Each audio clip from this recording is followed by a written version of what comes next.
untested. Yeah, no problem. All right.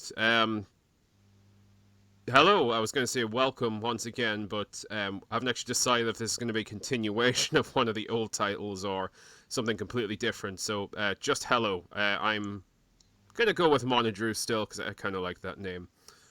I'm with someone else who is not on screen, but is with us on Skype audio. Hello, I'm Cambrian.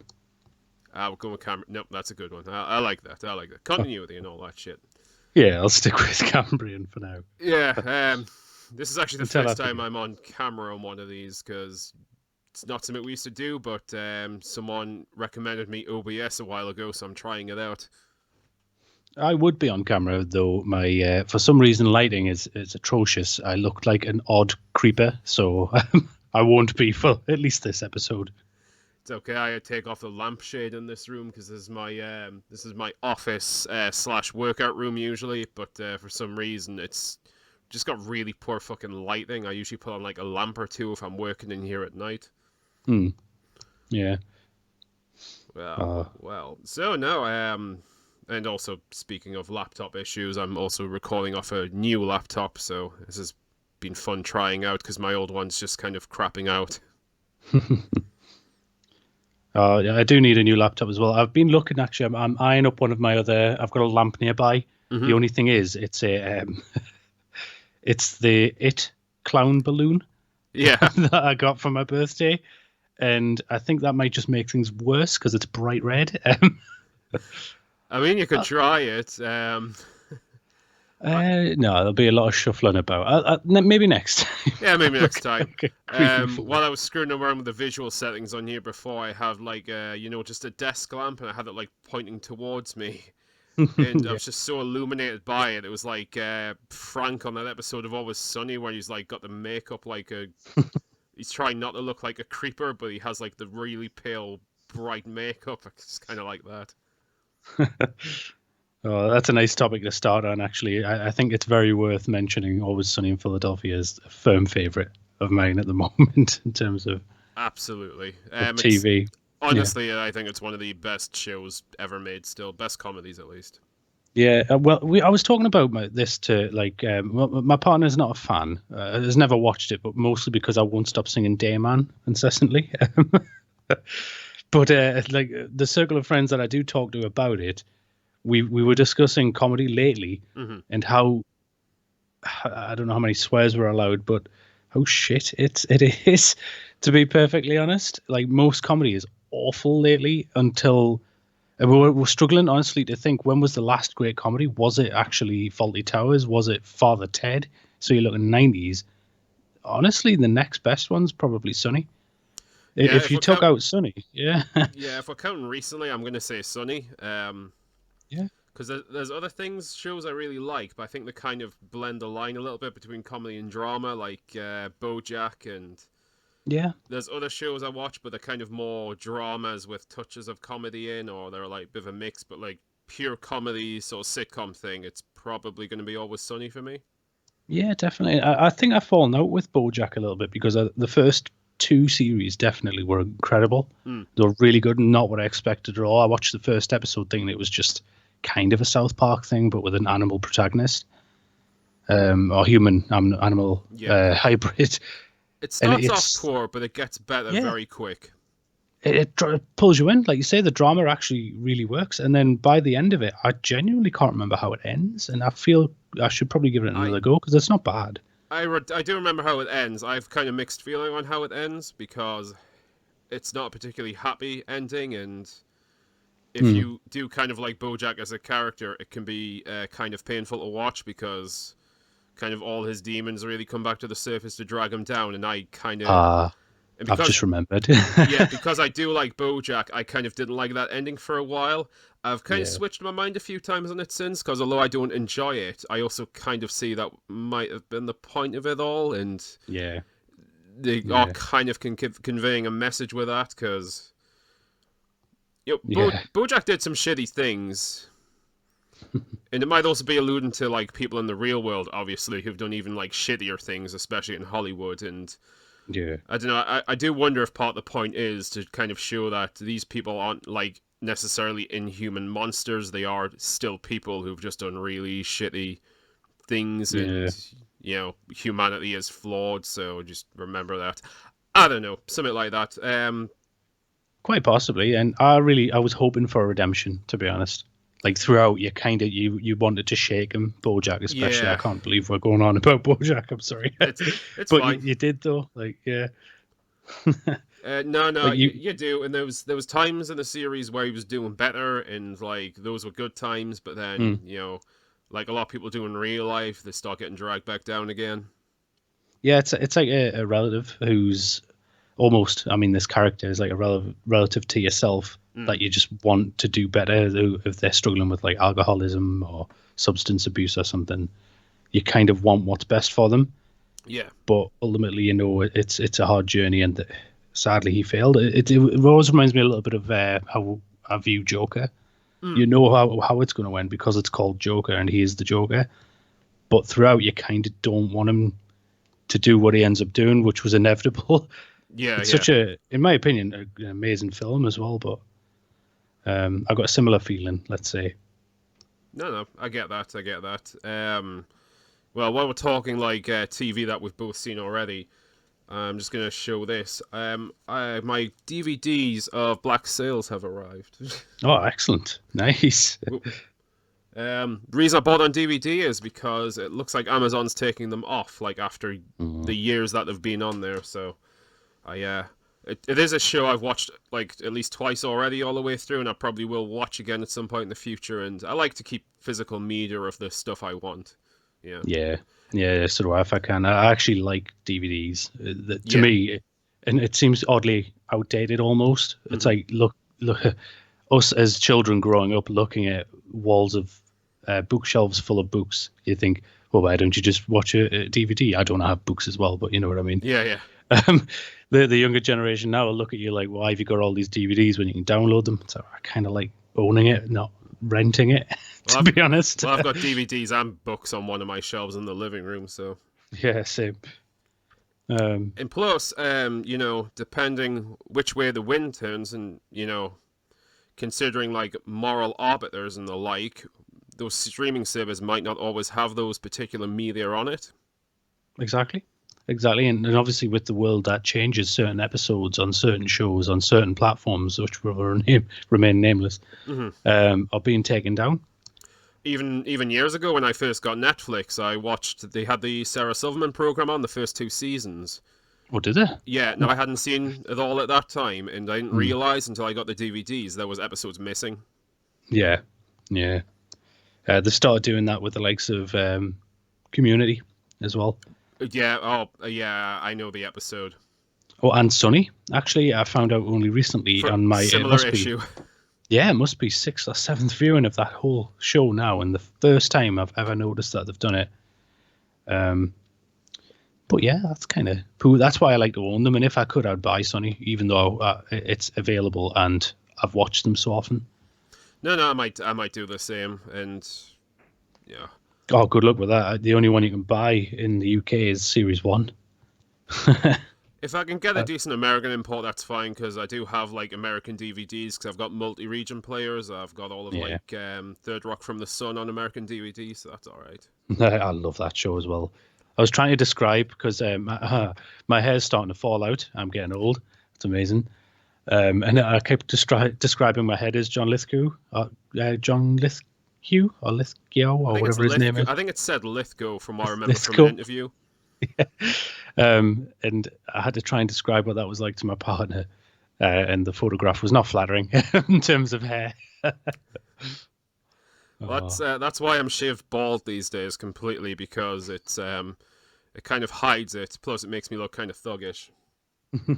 A bit too much, actually. I watched American History X again recently, and I kind of look like one of the fucking neo Nazis in it. So it's not the best look. oh no, I've not seen that actually. I've heard very good things. It's good, but like it's kind of brutal. Like I forgot how brutal it was, and it's kind of surprising considering we watched it in school. Oh, did you? Damn. Yeah. Still, it was fun, and I'll if I'm asked about the bald head and like the sort of goatee beard, I'll just say I'm like inspired by Walter White. That's another show. I've seen the first half of the first series. It's fine. Nothing wrong with it. Oh, I really like it. I don't know. It's one of those. I think the hype ruins it a bit. Yeah, That's why I it's never watched Game of Thrones for ages. yeah, no, same. It's one of those shows because I have seen all of Breaking Bad that it is actually an excellent show. Mhm. I see the writing, I see the acting, I see the production, but it just doesn't stand out as special to me. It's high quality, but it doesn't like tickle me in that special way where I think it's the greatest Yeah. thing ever. I honestly think it's because at one point, especially growing up, we had shows like that, and they just that was shows, that was television. It was there to entertain and be good. People were Hmm. supposed to put a lot of work into it. So then all of a sudden, you've got a show that is doing a normal standard show amongst all the rest of the crap. It seems, and it's doing incredibly well because of it. Hmm. To me, another show that I would enjoy. To everyone else, this is a gem. It's amazing. It's the best thing. It's like, no, this is how shows should be. Yeah. Just well written. Like, which is sad because I remember growing up with the likes of Farscape being on in the background, the Lost World TV series, Lex. I mean, these were just from the Sci-Fi Channel, let alone the hundreds of other channels that we had. Like, there was no Doctor Who at the time, mind you. It's all right. There's no Doctor Who now, Well, at least from a lot of people's like perspectives, mine included. mine too. I've not watched it since mid Capaldi, to be honest with you, and even that was a bloody stressful time. God. I thought I was the only one, but like I have watched some Doctor Who like fan videos recently on YouTube, and a lot of people really hate Clara, and for some reason I thought that was a minority opinion, but no, I hate Clara too. Yeah, yeah. She could be, it's essentially because she was the Doctor. The Doctor was just there to take Clara where she needed to be to save everybody. It seems. And yes, everybody, we are talking about Doctor Who again. We're back. Well, if you don't like it, don't watch, and you're probably not. So Well, exactly, and that's what we're doing. Like at one point, if you have listened to the other shows, I'm sorry, you've probably heard us rant about it, and we were still watching it yeah, to rant about it, to complain because we wanted to talk about it. It's gotten to the point now where I've got no energy. I can't even be bothered to rant about it anymore, which is sad because it was, in my opinion, one of the best sci-fis ever at one point. mm. And now it's dead. I did catch up on some Capaldi's that I'd missed and some Smiths that I'd missed recently on Netflix, but they've actually took them off Netflix now because I think HBO's kind of bought the rights. Oh, really? Oh, So okay. I think they're going on HBO Max, but I think in the UK it might be Now TV or possibly BBC iPlayer actually, but I don't have a TV license, so it would be illegal for me to do such things. Yeah, yeah. Well, there's certain kerfuffle with the TV license at the moment as well. Payments are at an all-time low, and there's serious consideration for scrapping it, and I hope they do. Just do it. Yeah, it's completely outdated now. The whole concept.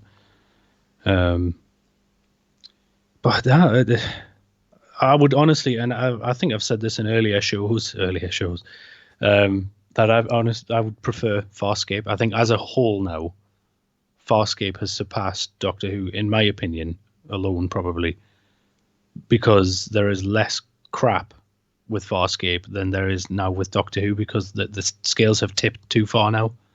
Mhm. Where at one point with Capaldi coming into it, who would have been an amazing Doctor under a different writer, probably in my opinion as well. Since then, it's ruined anything good about the early ones. Not to the point that I can't watch them, because I have watched some early Doctor Who's recently. Sorry, that was hard to say. But like trying to discuss time travel. Yeah, me too. Me too. Recently, for Christmas and after Christmas, I acquired some of the classic DVDs where they've been doing the animated remasters. Mm. And it's weird because they're stories from the '60s, but to me they're brand new because I've never seen them. Yeah, you told me about those. The BBC and all their glory again are inconsistent with the animation. Yeah, I don't know. I don't know if they've got different animators for each one, or they just spend like different amounts of time and effort and budget on each of them. Mm. Because on Reign of Terror, I think there's 2 or 3 episodes which are animated. That has the best animation I've seen in one of these recently. Mm. It's a borderline Miyazaki, the way it looks, like just really beautiful and detailed, like the wrinkles in Hartnell's face and everything, and how animated it is. Mm. And then I've recently also seen like Fury from the Deep, and it's like it's not as basic as what they did on the Invasion, but it's not too far from there. Mm. Like, That's a shame. just kind of the characters are kind of fairly bland the way they look, and unless they're committing any particular action, they're just kind of stood there like dolls. Mm. Might as well just be listening to the audio. Yeah, I mean, no, I'm still grateful for the visuals 'cause it does help. It's just inconsistent quality. It seems from like release to release. It's weird. Yeah, that's they wouldn't do that with anything else. And yet, the BBC's most popular in general show is Doctor Who. It's the one that had the most views. Mm-hmm. If you add them all up, I guess mostly because it's existed longest, probably as well. But it gets a really bad treatment for some reason. It's bizarre. The BBC are hopeless. I mean, I do wonder if perhaps they're just not particularly that invested in the old series, and they've just been trying to put all their efforts in rescuing the new series again, which is a waste of effort because Yeah, viewing figures at all time fucking low, and I'm at the point now where I hope it burns and gets cancelled. I really do actually want it to end because it's painful. To be fair, it's like looking at an old friend. I don't know, dying. Do you know what I mean? It sounds a bit harsh, but it I was really about to does get feel really like dark there, and it was partly inspired by a tragic example in real life. I know. that. Oh, But it's like an old friend who's not only dying but has a brain tumor, which is affecting the way their mind works, and it's changed their personality completely. So they're not even the same person anymore while they're dying. yeah, I can honestly feel that. To be fair, yeah, like I get that impression. Sadly, I feel really bad for making that comparison because I used to do care work, and I've actually seen yeah. real life examples like that. Not to But the fact, trivialize it, but well, you're not. That's honestly the point, though, isn't it? Because you've seen it firsthand, it's still giving you that stark realization that because as daft as it sounds, Doctor Who to me is important, and I imagine it was to you as well. Oh, well, obviously we were old school fans. Like, Mhm. before the series came back, when it was revived by Eccleston, we were both old school fans. That's kind of how we met and bonded over. That's And true. Yeah. the classic series Doctor Who just is such a huge part of my childhood. Like, as far back as I can remember, just about. Doctor Yeah. Who was there. It was on UK Gold. It was on old VHS tapes. I had the old crappy Dapol Oh, toys. same. The VHS covers were so pretty though compared to the DVD ones, and I do like the DVD ones as well a little Oh, bit. yeah. But Some the of, VHS covers, some of the artwork was just fantastic on some of them. yeah. And did you ever get the ones that had like little collector postcards in of the artwork every so often? Yeah, my dad had. Well, he got all the VHS that were released because they didn't seem to get them all out. I don't think. Yeah. Oh man, they were awesome though. The very first one, I'll never forget it. The first time I ever saw Doctor Who, it was Peter Davidson's last, The Caves of Androzoni, is it? Yeah, arguably his best one as well. It's so good. It's oh my god. Um, and it was so dark as well because that guy at the end's creepy as out. And I remember the VHS cover on it. I'm sure it's got his face on it, like looking out with his creepy Oh eyes. yeah, Showers Jack. It's like his huge face in the middle of the cover with like maybe the Doctor on the side. Yeah, it's class. And I'll never forget that episode's so weird because it's got the robot from the Five Doctors in it, but painted a different color, if I'm not mistaken. Yeah, I think it's got like a mask on with a light. It's a bit cheeky. Five Doctors, another great episode as well, actually. But I can't remember the VHS cover to that one, to be honest with you. I do. It was pretty basic. It was the Five Doctors kind of around with like the sort of time scoop in the middle. Ah, nice. Oh, actually, that was the first release. One of the first VHSs I owned was actually the re-release of the Five Doctors, where like they remastered some of the effects. That had a better cover because it had like the Tomb of Rassilon. It had examples of the main monsters around as well as the Doctors. Nice. And Oh man. obviously including Tom Baker, despite the fact he's not in that. Well, they put was it Sharda? Yeah, clips from Footage of Shada Sharda. in there. Yeah. Which, if existed, would have been an incredible story as well, which is an absolute shame. Oh, they've re-released that with the animated bits filled in. Have you got that? I haven't. No, damn, I might. I have. Oh, It's pretty decent because they managed to get like the cast to like do the voices, so that was pretty good. that's what even Tom Baker as well. Yeah, Like, yeah, surprisingly. oh, He seems cooled a lot on Doctor Who recently. Like he actually has been doing things like audio dramas, and obviously he was a guest in the 50th. yeah, Whereas for yeah. like I think the first decade or two after his tenure on Doctor Who finished, he wanted nothing to do with it. Mhm. I don't know why specifically he's not terribly vocal about it. I think he had some sort of massive disagreement. It could be something to do with his wife as well, or his marriage dissolving during, I think it was. Specifically to Lala Ward. Yeah. Plus, he'd been playing the role for the longest until I think Tennant has now taken that. I think that was. I think it's technically true, but what you forget about Tennant is his last year was like 4 specials Yeah. separated over months. Plus, the entire modern series are like 1 episode long stories where he would do like there were 4-parters normally. Yeah. To be honest with you, so I think hour to hour, Tom Baker's still probably the longest reigning Doctor. He's the icon. He's the OG. My favourite's still Pat Troughton, always will be. Mm-hmm. But the one everybody thinks of, you say Doctor Who, you think scarf and hat and jelly babies, and it's the iconic look of the character. Yeah. If you're talking Doctor Who old series, it's Tom Baker. If you're talking Doctor Who new series, it's David Tennant. Yeah, I've really cooled down on David Tennant. I used to really dislike it, but I think that's I was a mean little kid, I guess, as well. What mean little early adult? Yeah, God, it was college time, wasn't it? Yeah, I guess me too. I've cooled a little bit on him. I mean, my problems with him, when I think about it, wasn't so much him and the Doctor. It's just some of the writing and story choices, which I was like, Yeah. I don't do this romance shit. Yeah, I still have issue with that. To be fair, like when he did his whole "I don't want to go," even Tennant didn't want to do that. Like, yeah, it would have been worse. But Tennant himself asked like T. Davis to maybe tone it down a bit so he's not bawling his eyes out on his last scene. jeez, that's so painful. Like, 50th anniversary though showed what he could have done, and that is an absolute shame in my opinion, because of it's an entire series like that.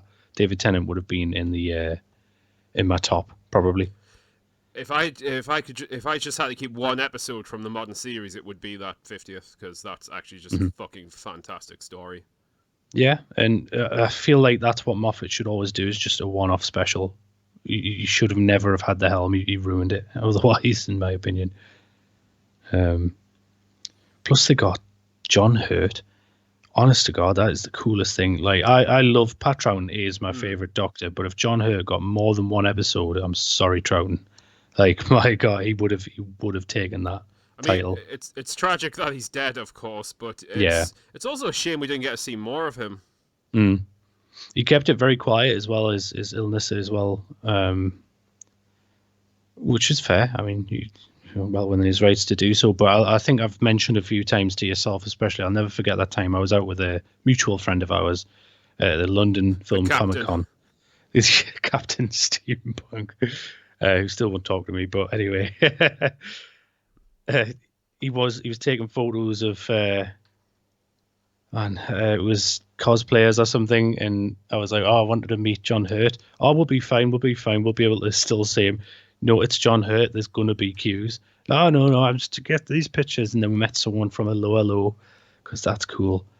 And then we got to John Hurt, and it was like, you're going to be number 5,000. He's probably going to go home before then. It was like, all right, don't bother. Christ. Turn around, and there he is, right in front of me, John Hurt. I didn't know what to do. Like, I had stepped out of his way. I wasn't going to hassle him, and I wasn't going to get a selfie with him because I'm not that type of dick.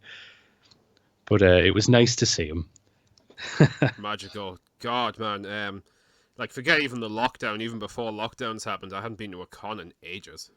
Yeah, I think once they lift, I might just do the horror ones from now on. I'm okay with with some of the conventions, but I'll be honest, and this makes me sound like a grouchy old man, but I've always thought this. I like fandoms. I hate fans. Yeah, Genuinely get on my last tit.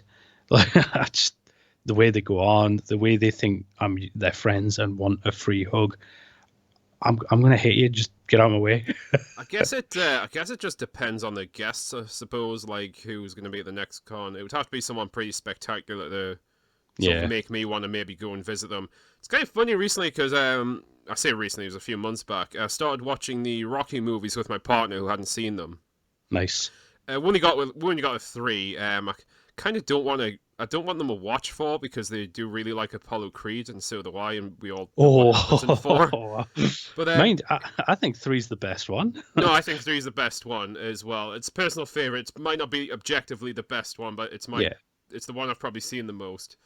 But Mm. it's weird. I watched all those three movies, the first three, and I was sitting there and like it just out of the blue remembered. Oh wait, I've actually fucking met Carl Weathers and I have his autograph. He was an absolute gent as well. Oh, it's cool. I mean, I only spoke to him for a few seconds because there was a few people in the queue, including the twat who was just before me, who had about 10 fucking things Oh signed. yeah, yeah. There's nothing better than being behind someone like that when they've already pissed off the celebrity you want to meet and talk to. And uh, maybe I'm inferring here, but I suspect it wasn't necessarily stuff for him. It's stuff he wanted to sell after. yeah, that's why you can see it in the celebrities' eyes when there's like 20 things for them to sign. They know it's going straight on eBay or Amazon or whatever. God, No, that was a good day. That might have actually been the last con I was at. God, that was some time ago as well. I was tempted to go the last film Comic Con I nearly went to, and it was a couple of years ago now. Mads Mikkelsen was there, and he would have been the entire reason I would go. Yeah, And I tried to, I don't know, I tried to weigh it up. I thought, ticket down to London. We're north of England for anyone who right, wants to yeah. know.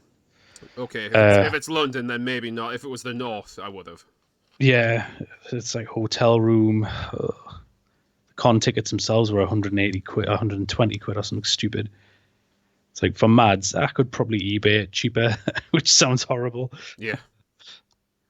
Uh, I'd, Well, I'd love to meet. I'm for some reason way more into horror now than I was a while back, even, and I've always been a very big horror fan. I've gotten recently back into watching old Doctor Who again, which I've been enjoying. But most of my favorites then are like dead, Yeah, or yeah. I've already met like Fraser Hines. Like I met him as a kid, and I got his autograph from then. So So jealous. That's so cool. Oh, he's honest to God, right? I think we've discussed this off recordings before. When it comes to Doctor Who and assistants, there's not many male assistants. mhm. There's even fewer good male assistants. Jamie or Fraser Hines is the best assistant. Oh Like yeah, it's so weird. And the next one's probably the likes of Zoe or Vicky. So the Troughton era ones, and it's not just because we like Troughton; they just genuinely are good characters as well. if we're talking males, the next best one after that would be Ian. I really like Ian. Yeah, I got to meet him actually. William Russell. This sounds awful. At the same convention, I was surprised he was still alive, which is the only reason I went there. And nobody was talking to him, so I got to talk to him for ages. Me too. I don't even know if he's alive now. When I last saw him, it was a few years back now, and he wasn't looking good, which sounds horrible. Um, but as you've said, he was one of the first assistants, one of the best. He was class. Oh shit! Speaking of dearly departed, I feel like I should probably just mention this because I think it just came on my Twitter yesterday. Jessica Walter passed away, so that was kind of sad. Oh, really? Yeah. Oh, Old Lucille Bluth oh, and yeah. And, Archer. and Something like the mother from Archer, who's basically the same character. that. Oh, that's a shame. Well, again, though, and it sounds really harsh. Kind of was a bit older. Hmm. Oh It yeah, she doesn't was. take away the sadness, though, obviously. But I think she go was on. 80. It was recently William Shatner's birthday as well. He's 90. Jeez. And he looks great, and he's still very active. He's even active on Twitter fighting with people. Mind you, he wants to watch out because in '78 he murdered a load of people in Haddonfield and got away with it. Well, during his pale goth phase. God. No, to get back to conventions, I honest to God, where you were there at the last horror convention that I went to, you can tell me if you agree.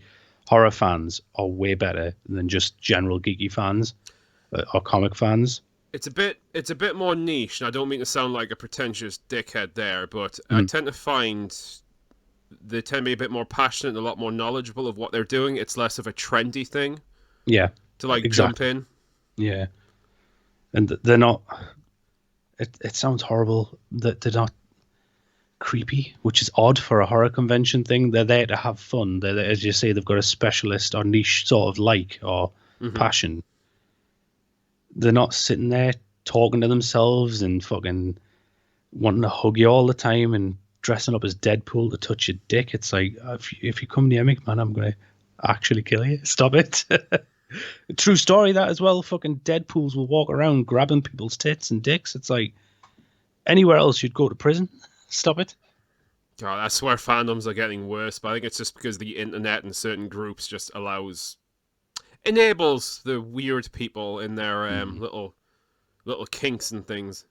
And their little safe spaces. Oh, and their fan fictions and that bullshit. Probably don't want to say about it, but you mentioned someone we both know went to a convention not too long ago and was kind of creeped out by the amount of like weirdos there. Oh yeah, I think I know what you mean. Yeah, yeah. I just want to kind of stay away from that crowd from now on. Maybe I've outgrown it because at one time my passion for the likes of Doctor Who and cult films and things Hmm. kind of counteracted it a little bit. But now I don't care. I mean, yeah, and Uh, again, I'm trying not to come off as a total douche. I mean, I think I've kind of outgrown a lot of things as well. Even recently, we were at B&M, it's a discount store if you're not aware. They had some Doctor Who figures there, and one of them was like a collector's Dalek set. I think it was Daleks from the Chase and Daleks oh Master wow, Plan. yeah. And the fan, geeky, very residual young child in me really wanted to pay for them, and they were only like £9 or £12 or something. Even my partner offered to maybe get me them as a gift, which would have been fine. But Mm. after like 10 minutes thinking about it, like in store and mulling it over, it was like It's just going to take it's space. going to take space. It's not Yeah, really worth it, and all it's doing, it's kind of tickling that little nostalgia itch in a way, and yeah. the kind of the inner child a little bit. But other than that, it's actually not going to serve any purpose at all. And Mhm. bearing in mind, I'm someone with like a Tomb Raider merch collection in this cupboard behind me, but But that's something you clearly want though as well. and Like, even then, I don't buy like everything. It's just it's also kind of nostalgic, and I yeah, occasionally might pick up something, but it's not like something I spend loads of money on. So yeah. To be honest with you, it's something like that. The only thing that will go through my mind is I bought a lot of the old ones, the hmm older Daleks of the same type, and sold them recently because they've skyrocketed in price. So I probably would have bought them all to just resell to make a profit. That makes me sound like an old man. no, Um, but I'll never forget the time as a kid. I was buying. It was can you remember that model shop that it was a chain at one time? So it's not just in Newcastle. It doesn't exist now. I think the chain's completely was gone. the one in the Metro Center? Yeah, it might be. Yeah, it might honestly be. But it would always it had loads of. It was two floors, had loads of trains. You go down, it would have trees, everything you wanted. Yeah, But I remember it now. yeah, and at the very top, hidden away for some reason, dirt cheap, reduced. They were 4.99 a pop. Corgi Daleks, the ones with the little balls and the ball bearings and The the base. Rollikins. Yeah, and they had the little Tom Baker, the TARDIS, the K9, Bessie, with nobody driving it out of scale. That was weird. But I remember buying them all. Like I was at the time, even at college, didn't have as much money. We were just getting like 30 quid a week or whatever it was. And I was buying like just one every so often. And I had loads of them. In the end, I had enough for a chessboard because I made one Nice. where they were up against unit and stuff. It was class. And one of those Daleks, I remember even because they skyrocketed a bit, I sold for like 12 quid each because they were limited as hell. I dare not look at them now. I'm Yeah, terrified. I do remember the exact ones as well because it was like sort of a clear plastic cover on like the cardboard backing. Yeah, that's it. Yeah, Yeah, and I had the boxes, the serial numbers. Man, I'm such an idiot. I should have kept them. I had so Davros. much I had so much Who merchandise when I was a kid and own almost nothing now. I've got my DVDs and I've got like a couple of small bits and pieces like a diecast TARDIS and I've got a couple of mini Dalek figures and I think I've got one Dapol figure I kind of kept on Oos because it was like a childhood thing, but that's kind of Yeah, it. I think I've got one, and it's the and I had tons, and it's the '60s Bum and Go Dalek. I've got the Oh, box and serial number still. oh shit! I actually I do own one of those still as well because they are kind of collectible. Although mine's damaged to shit, it's got none of the parts. No, mine's fully intact. Still works. It's mad. I had one of the do you know the slightly bigger ones which you'd put the old battery in that would light up and just kind of move around from the '60s, the Marx Daleks. Yeah, they were cool. I had one of those and I did sell it for a decent amount on eBay. I can't remember exactly how much now, but that's still very fucking collectible, especially if it's complete. Yeah, I remember when they first started releasing the classic Who merch after the new series came out again. I got dead excited, bought them all, made the robot because you would get a part of robot from Tom Ro- Baker's first story from Robot. from robot, and then they released monochrome figures of Hartnell and Troughton, Ah, and I they were a remember bit more those. expensive. Yeah, they were 25 quid each, and again, I was the same age. 25 quid was my entire week's money, minus like a fiver, so I was begrudged, but I got them. And I remember just a few years later, they jumped way up because they were limited to 250 in the world. And I sold them for 100 quid each. And I found one out of box on eBay for about 500 now. And I'm like, oh shit. I should have kept them. My partner hates that I keep everything. And for some reason, the only things I didn't keep were the Doctor Who stuff. And I should have. What an idiot. Yeah, I mean, classic stuff like that probably still sells really well. Kind of to go back to the state of modern Doctor Who, the merchandise sales apparently are just really fucking down as well. Even like classic Yeah. merchandise, but with like the new branding, it's just not Yeah. selling. I'm not surprised. Apparently, the quality is a lot more shoddy, and in typical BBC fashion, they just don't care. I mean, even the ones I saw, like the Dalek sets I was talking about just before, they reduced pretty quick in B&M, and last time I went in there, they're fucking gone full stop. Mm. Oh, shame. They do it to themselves, BBC. They, yeah, sadly do. Ah, but they again, we always go off on a massive tangent on Doctor Who. We might as well start talking about Titanic now. Well, it is actually April, so well, April Oh. coming up. That is the anniversary month. God, I remember, and you'll probably be able to tell me we are genuinely talking about Titanic. It's the 100-year anniversary. You did them a beautiful tribute, actually. You drew, was it the wreck or the ship? Probably, that artwork I drew is actually all up on the wall in this little studio, but Nice. it's like out of But reach now. I haven't how done how that. long ago was the 100th anniversary again? It was 2012. Bloody hell, man! I remember that so vividly as well. Like Yeah, because they re-released the James Cameron movie in 3D, and I dragged you to it. it was class. I hummed and hard going into that. I thought I'm not going to sit there for 3 hours watching this, man, and it was mint. At least when you get to the parts which are like the spectacle, Oh yeah, which is it like was the worth last it for half of the that. movie. Like, I'm kind of fine with the film on a whole. Not the biggest romance guy, but especially when you get to the last half of it, like the whole Mm. spectacle's just done really well. That's because James Cameron's a fucking maniac. Yeah, yeah. To be honest, what sold me on it was the actual footage of the wreck. So at the very start, I'm sure there's a panning shot, There and is, you yeah. sort of see it emerge from the darkness. Now in 3D in the cinema It's kind with of creepy. it really is. Honestly, when you hear those stories of those with the locomotion silent movie where everybody jumped out the way, Hmm. you kind of see where they were coming from almost. Like, Yeah. oh, it was class that. Yeah, I was So debating whether or not to watch that movie for this coming April. We're probably going to watch something else, though. I might give it a go myself. to be honest. Christ, it was recently my partner's birthday. We watched the Lord of the Rings extended editions in a row. That's amazing. That's so cool. So it went on for 12 fucking hours. That is still very cool. Yeah, it's my partner and my birthday coming up soon as well, and obviously with the state of the world, there's not much we can really do. No. So I might have some sort of marathon too. Yes. Probably not Lord of the Rings. Ugh, do you know?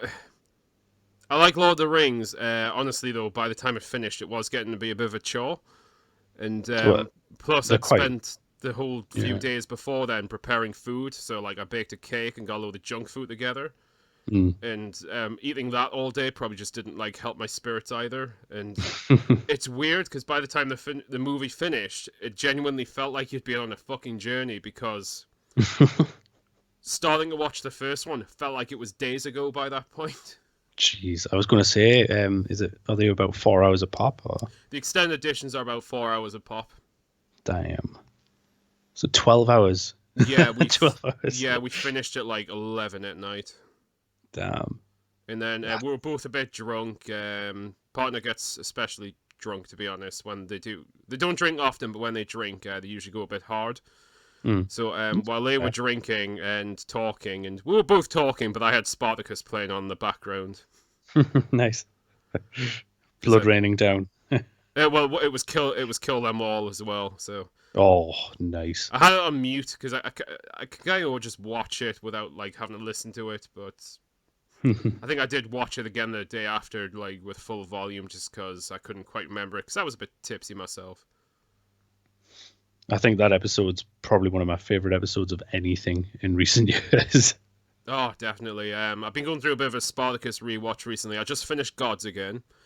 Nice. The last episode of Gods of the Arena is really fucking good as well. And I'm about to start on Vengeance, which also has a pretty good finale. Nice. But, oh, man. I don't want to go on about my partner and alcohol too long, but it did get really emotional. Oh, an emotional drunk. I was like they haven't watched Spartacus. They've just seen bits when I've had it on, and I was mentioning, oh, this is like Andy Whitfield, he died of cancer, and there's this like documentary about it, and they were in tears, like just me talking about it. I'm not gonna lie, when I watched that documentary, I was welling up. Like, oh no, I think I probably did actually tear up at the documentary itself. That was really fucking hard. He was such a beautiful person, like not a fanboy that much, but he was just a genuinely nice guy. Oh yeah, all the cast liked him, and it's just such a shame because his kind of career, although he'd been an actor for a while, was just really sort of kicking off, and then it'll just like die really horribly. Yeah. Joy. Joy. Fun. Well, you had a purpose though that we wanted to discuss a little bit today. There was a topic involved, wasn't there? There was a topic involved, but we're like 42 minutes into this. Oh dear. So as is tradition, we could literally talk about nothing for not nothing. We just make our own. That's absolutely fine. I mean, this is kind of like partly a test anyway, because I've only just started using OBS for the first time, and I'm still working out the kinks a bit. I think my audio is actually surprisingly quieter than yours, which is usually the fucking opposite when we recorded in the past. So. Yeah, because you're at the helm on this one as well, aren't you? Really? So yeah, I'm at the helm, and I've got this like mic here. But I think the beautiful thing about OBS, which is why I'm glad I'm trying it out, is it actually records the stream direct from your end. Nice. So we're not just hearing it off the like the speakers on my laptop or the external speakers. It's actually coming through quite clean. Oh, yeah, that's going to be much better. The one thing about the earlier episodes that y'all will probably remember if you're listening, it was regrettable how poor my audio was. Like I didn't have better mics even, so I was coming out of your laptop with a shiny mic even. Like, well, my audio sucked as well, but that's because I'm really bad at talking and like and shit all the time. But I'm not editing this time, so just deal with it. Well, it's been good, to be honest, in my opinion, if I do say so myself. I mean, we can keep talking. I'm not particularly on a limit. this OBS thing seems to keep recording, so that's kind of cool. Really been enjoying this software, to be honest. It's a lot more simple to put together once you've worked out some of the kinks. Yeah. Oh, cool. I might think of something like that myself because I do other casts at the same time. So. Well, when you, if you do, especially if you do get like a new laptop at some point soon or a computer, I would totally recommend. I would recommend it because it's fucking free, among other things. Nice. But yeah, I don't know. Did you want to go into the topic that we had at hand? I know you said you had notes as well, or I took a few notes. It wasn't much. I mean, we may as well talk about it because I've got things to say, but I don't have too much to say about like the universe and a lot of the behind the scenes stuff because, quite frankly, I'm just unqualified to talk about it. So I'll just be talking about it as a show itself. We both, like many other people, watched Wandavision recently. So yeah. could just talk about that for a little while. I did rewatch it, kind of rewatched it this morning.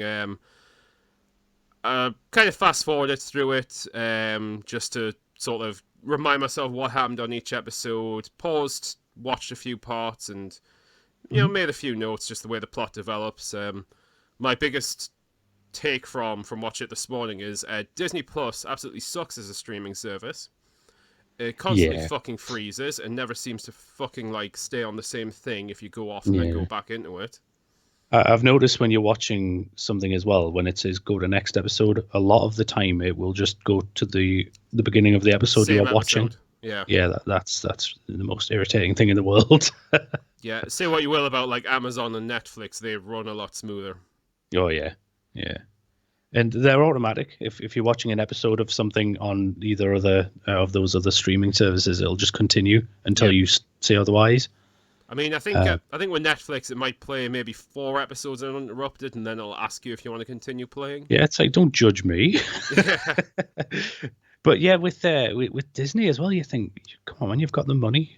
Fucking hell, like you could afford to make a good streaming service, surely. I mean, there's quite a lot we could probably say about Disney, especially Marvel Disney and Star Wars Disney, because I'm a little bit more clued into fandom and things than I usually am recently, just because I watch a lot of podcasts. But I may as well not like retread certain ground. And to be honest, I haven't done a lot of the background research myself, so I would literally just be reiterating things I've heard. So rather than that, I think I'm just going to talk about it as a show, kind of on its own merits from the outside. Yeah, well, like an opinion-based sort of. Yeah, kind of my own opinion, just on it as a show. Like, I do know some of the questionable things from behind the scenes, like the head writer, for instance, hadn't even heard of Mephisto. So, really? I don't think I even read the comics, from what I heard. So, I'll be honest, I could see that when watching it, because as somebody who is a huge fan of comics, or was more so, not so much now. I loved Wanda, and Scarlet Witch is probably one of the best comic heroes of all time. Yeah, and you're a Marvel guy. Like, I'm not. Yeah. I was never much of a comic guy, but the ones that I have read and do own tend to be more DC. So, my main knowledge of the Marvel universe is kind of like the movies and series, and with like a few comics here and there. Yeah, and at one time I was the first to, whenever we'd watch a film, whinge about how it differed from the comics. Now I'm a lot more lenient. I think it comes as with what we were saying before, a lack of really give a shit, I guess. Like when you don't care so much about the comic anymore, then you don't mind when they alter it. And from a filmmaker's perspective as well, because I've dabbled in it. Sometimes you need to make changes, so I get it. Whereas watching WandaVision, and I'll give my opinion now, loved it. I genuinely loved it. But I can 100% see that the writer had never heard of Mephisto, or I know he doesn't feature in it, or know much about Wanda as well, because her powers are completely different.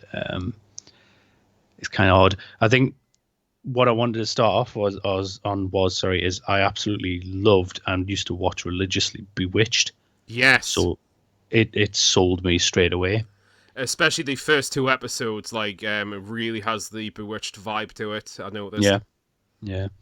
But I didn't want to take over. Sorry, go on. I know you were saying No, before. no, I was just going to give my kind of my general opinion is I also loved is a strong word, but I really enjoyed it, and it was definitely one of the more unique things like being made at the moment, like Mhm. presented like through a TV medium, I guess, although it's streaming. And no, I was totally invested throughout, and I liked the mystery. I do feel like some things kind of resolved in a disappointing manner a bit later on, and Mm. some threads seemed a bit needless. But overall, I did enjoy it, and I will get to that sort of as we get to it. Mhm. To kind of go back on, again, this is what I've heard from other people who are more knowledgeable about the universe than I am. But sort of talking about Mephisto, apparently there was a lot of things which were kind of nods to Mephisto or could have been perceived as that, which just didn't really pan out. Yeah. Obviously, I didn't pick up on it myself, but they did. So there's this idea that even if the main writer didn't know about it, perhaps some of the crew working on it did, and they did sort of work in these little sort of hints to the wider universe. Yeah, probably. Probably. Plus, I honestly think it's worth saying. Oh, definitely. Oh, I've forgotten her name. Bless her, Elizabeth Olsen. Yeah, Just a great actress. Like, she's great. Paul Bettany as well. Like, if nothing else, you should probably watch the series just to see more of them because yeah, as great as they were in the films, they didn't feature like terribly prominently, and yeah. it's kind of always good to see more of them. Especially when you consider the. I don't want to touch on many of the other ones, I guess, because there's Hmm. just too many. But Endgame, Yeah, all of a sudden they're in a relationship and have run away together, and it just felt a bit like, well, that came out of kind of nowhere. They sort of had a few heart to hearts throughout two other films, and now they're madly in love, and it was a bit like, oh, really? hmm, So it was nice to see them actually as a couple and showing how strong they were into each other. yeah, yeah. Um, and as you say, they're hugely underused. But the guy who plays Vision's been in the Marvel Universe longer than anybody, technically, because he was in Iron Man as Jarvis, Oh shit, yeah, I didn't which even was the think of first that. one. Yeah, and he's still in them now, which is kind of awesome because the only other one would have been Downey Jr., but obviously he's gone now. Spoilers for like a movie that's a few years old. But yeah, you're talking about like sort of their relationship as well. I was kind of going to talk about the episodes more or less in order, but I will just sort of throw this in. Episode 8, Mm, which is called Previously On, goes a lot more into their relationship and a lot more into the backgrounds of the characters, so that mm, kind of helped flesh things out a lot more. yeah. But yeah, if what you were wanting was to go through them episodal, that's kind of Well, we don't cool. necessarily have to. It's just while I was kind of quickly skimming through them, I did kind of just make some brief notes, like episode by episode. Not terribly detailed notes, and I think the first thing I did mention was Bewitched, so we've kind of touched on that. Nice. It very much has the Bewitched feel to it. Yeah, that sold me straight away because I love that sort of thing, and it's done not in a scathing sort of way. So it wasn't there and ripping on the fact that times were different then, if you know what I mean. It was Which like the could have woman so was easily happened because a lot of modern media does that ex- all the fucking time. that's my honest to God was the biggest concern I had for the those episodes, but they didn't do it, not even slightly. I think that's great. Uh, it was just charming, and it actually it raises loads of questions throughout the first episode, especially Hmm. where you're just kind of like, well, there was a weird scene in it where they're sort of looking at each other, and then all of a sudden the camera goes from a stationary position to a close up of her, kind of thinking. Even now, after having seen it, and you might know better than me, what was the actual deal? Did she know from the beginning, or I'm was she actually still kind of not nervous? 100% clued on it because there's minor spoil, well, no major spoilers for the series. If you haven't watched it yet, I would recommend watching it if you kind of Mm, think you might be into it. But there is kind of a running mystery throughout. It's not so much explicitly stated, but you're wondering a lot of the time. Is Wanda completely responsible for this? What's going on? And is she completely aware of it? And I honestly think, although she is mostly responsible, it does turn out, mm. I do think there is still a bit of a question mark, and if she was like fully aware the whole time, or if there was maybe just like her subconscious to a degree acting on Yeah, events. and I'd be totally cool with that. To be fair, that's cool. Like if there was somebody else guiding her throughout as well, or something, because a lot of people thought there was going to be links to the next Doctor Strange Yeah. because it's a multiverse thing, That was which would kind have of been nice. that was kind of the brilliant thing about the show, though, because it did just throw you in, especially the first two episodes, into this kind of old sitcom world, but with two prominent Marvel characters in it. But other than that, the press leading up to it and the episodes themselves give nothing away. Like, Yeah, it could easily have been, okay, well, this could be an alternate universe, this could be a dream, this could be a simulation, this could be something else, and it didn't provide any answers, at least at the beginning, for that. So that was actually kind of a really cool mystery. And that's kind of what yeah. got me invested straight away. It's like just working out what exactly is going on and what universe is this. And again, say what you will about Disney as a streaming service, Mm-hmm. the way that they released it weekly episodal, which is kind of an oddity nowadays. Everything's released as a series because people like to binge. Yeah. Doing them that way, I like the show more because this is because I'm an old man. That's how I used to have to watch things, Same and with me. I've weirdly yeah, missed it. yeah, exactly. And like I, at the end of every episode, I wanted to watch another one, but you can't. And in a way, I missed that feeling, like looking forward to the next part of the story rather than it just saying coming in 5, 4, 3, 2. Yeah. It's like, oh. Well, I think in the UK it came on Fridays, if I remember. Yeah, I was always working and doing other things on Friday evening, so I would watch it on the Saturday. And kind of getting up and watching it Saturday morning kind of was nostalgic to me because it's like me as a kid getting up on Sunday to watch Doctor Who on UK Gold. It yeah, kind of exactly. reminded me of that, which is kind of nice, if a little sad. I know. Speaking of sad, I know one of my friends who's again he's huge Doctor Whoian or Whovian or whatever they're called. Yeah, yeah. He does that. He'll limit himself to one episode a week, so he has to watch it on a certain time, the way he used to have to do it when he was growing up. So he's simulating how television used to be almost. Now that's sad. I mean, but like I got to commend him for it. But yeah, if I put on a Doctor Who DVD, even if it's like an 8 episode one, I'm usually through that in a day. Yeah, same. Oh, I mean, they were only half an hour. That was irritating as hell. I have to wait. Like UK Gold used to show 2 or 3 back to back as well, mind you. Yeah, I think it depends how long the stories were. If they had like a 6 or 7 parter, they would show that. But if it was like a 3 or 4 parter, they'd maybe like throw on another one with it. Yeah. I miss the Oh, old UK Gold because used to have Blake Seven on as well. oh man, Blake Seven's another thing I forgot about. To be perfectly honest, had one of the best designs for a ship ever. The Liberator was class. One of the best endings ever as well. I'm not going to spoil it, but Yeah. even I think even a lot of shows now wouldn't be that fucking ballsy. No, no. I know everybody goes on about how ballsy Game of Thrones was. It's got nothing on that. In fairness, like Yeah, although you know how judging how Game of Thrones turned out, I think a lot of people probably would have preferred if it did go down that direction. there was a while I thought it was, to be honest with you. And again, we'll say no more. I don't want to ruin it. Watch Blake Seven; it's incredible. And they were talking about bringing it back. They've been talking about bringing it back since it came off. To be honest, they won't. Cowards. If they did bring it back anyway, they'd probably do like a complete remake of it, and it would be woke as shit, and Yeah, it would be altered. it would It just would be like Doctor Who. yeah, it would just be absolutely fucking irritating. Anyway, back to WandaVision. I didn't really have much notes on the first episode apart from Bewitched, and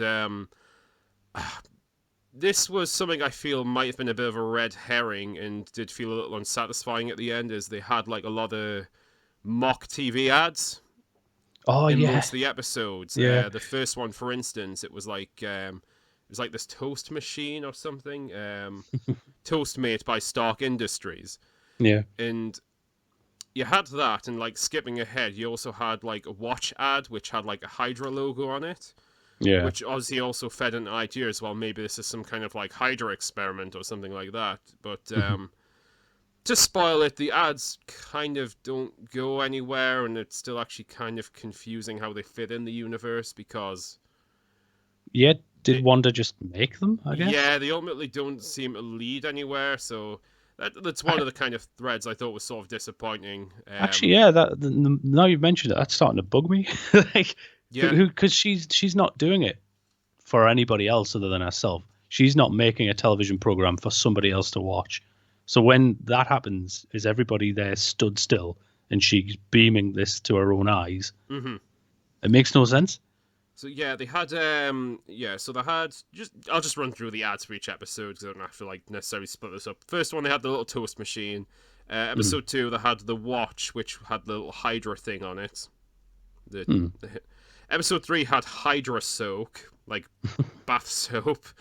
Episode 5, they had Lagos paper towel.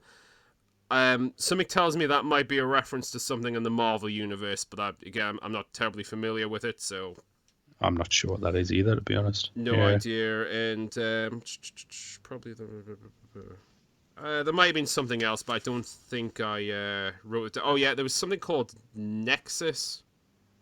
Was like referenced later on, but I don't know what it was referencing. Maybe it's something in universe, maybe not.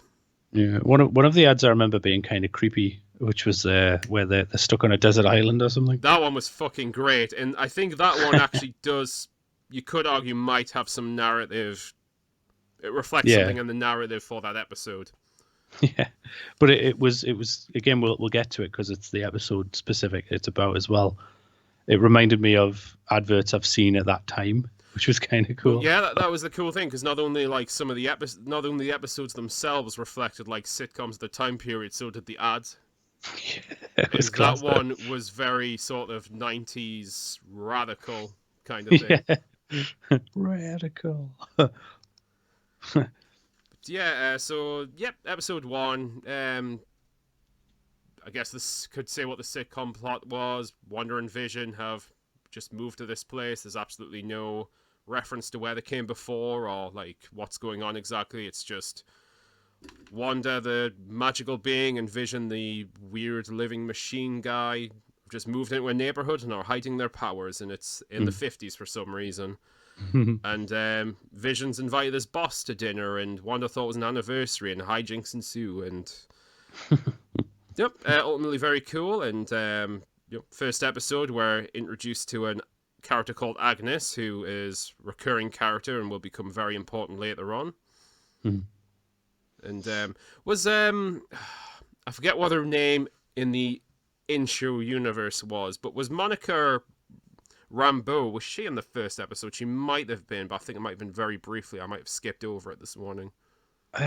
She might, because she was a neighbor for a while, wasn't she? So she might have just showed up to say hi. Oh no, it's episode 2. She's in it where they meet at the dinner party, isn't it?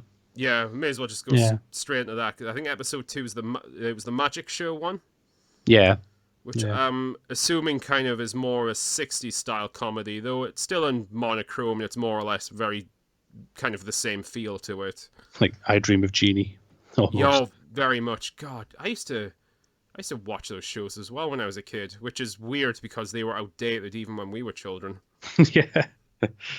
I really love Paul Lind, so like Uncle Arthur. Like all right. Yeah, episode 2, I'll just briefly say what happened. There's a magic show in town. I don't know if it's a fundraiser or a charity thing, and hijinks ensue. Vision gets some gum stuck in his mechanics, which makes him act a bit funny, and accidentally displays his powers, and Wanda just has to pretend it's all part of the act, and it's very cheesy, and to be honest, I think it goes on a little bit too long, but yeah. It was fine. It's all good fun, and there is more hints, especially in that one, that there's something isn't quite right with this idealistic universe that you're in. Mm-hmm. Yeah. I think there's a bit where a character breaks a glass in their hand, and although it's in monochrome, there actually is red blood. Yeah, that was a nice touch, that actually, as well. Just a second. You can keep talking. I'm just going to have to plug in my laptop because I've just realised I haven't, and it's about to die. Oh, dear. I'm still recording, though, but I can hear you. Just feel free to give your thoughts. Of course. Well, I think in that episode as well, it could be that one, because I didn't go through them because I'm a professional. there is a drone as well, which is another in color sort of item. And it looks, and that's where the confusion comes in, because Wanda looks almost confused at this as well. So you're kind of like, well, does she know she's in this world? And I remember at that point even thinking, oh god, it's going to be Mephisto. That's going to be the coolest thing ever. Yeah. And no, it wasn't. And me Again, as it's not bad, but me yeah. as the non-Marvel guy, I didn't necessarily think Mephisto, although I do know who Mephisto is because I know a little bit about the universe. I'm just not that in depth. I was just wondering, okay, is this maybe a simulation? Like maybe Hydra is maybe got plugged into a machine or something? I don't know. Yeah. But yeah, I mean, episode 2 for me, it felt I liked it because it was the same sort of style as the first episode, so I enjoyed it. It's not bad, but it felt like a filler episode Oh yeah. a little bit. I'm trying to remember what episode 3 was, because the I've end got of episode 2. I've got written Yeah, down. Episode 3 was now in color, which is where they actually do introduce color, and it's kind of going for a 70s theme. yeah. I'm trying to think of other 70s style sitcoms that it would be parodying at that point. The only ones I can think of are like the British ones, which it's definitely not parodying that because they're nothing like the Carry On team. I mean, I suppose like I Dream of Jeannie as well probably bled over in the 70s. So Yeah, true. I Well, also yeah, actually, that's a good point because they were in color as well. yeah. Later Although on. I know in the United States they introduced like color sooner than they did in the UK. Yeah. Um, I'm but just she's pregnant at that point, isn't she? yeah, she is. That's kind of the main plot there, and that's also the one where it has the advertisement with the Hydra soaking. So that was also, to me thinking, okay, maybe this is a Hydra thing going on. But there was more hints of like something wrong with the universe as well, and I think I actually might have missed this when I first watched it, but when I watched it this morning, it kind of jumped up to me.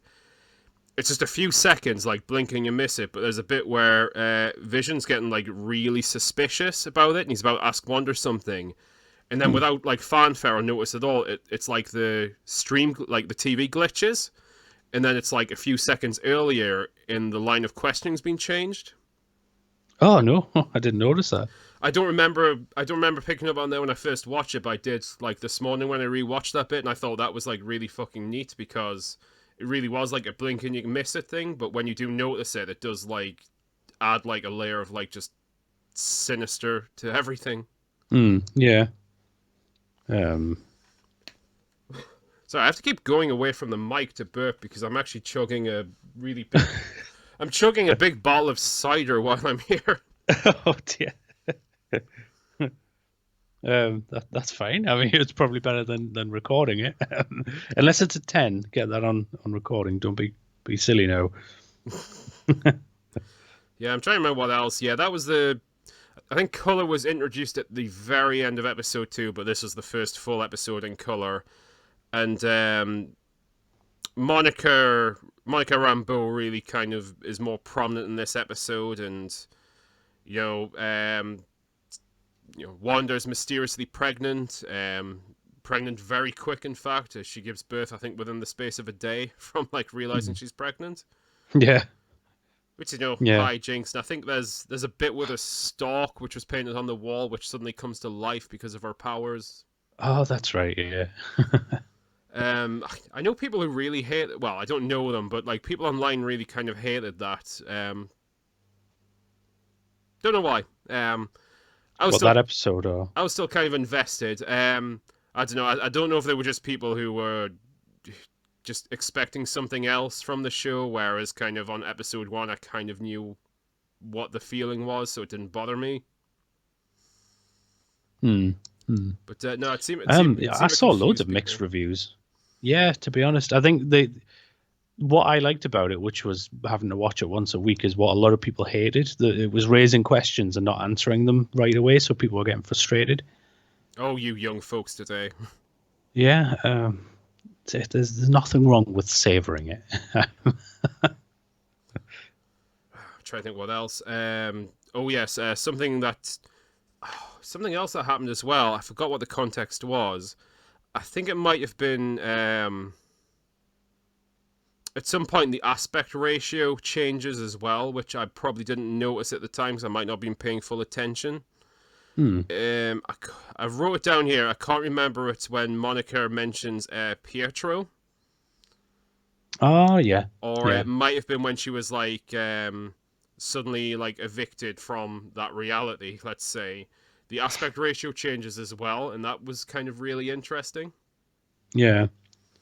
Just these It odd. gets kind of tense as well, though, doesn't it? Like because of that, like all of a sudden the camera moves in a way that it didn't move before.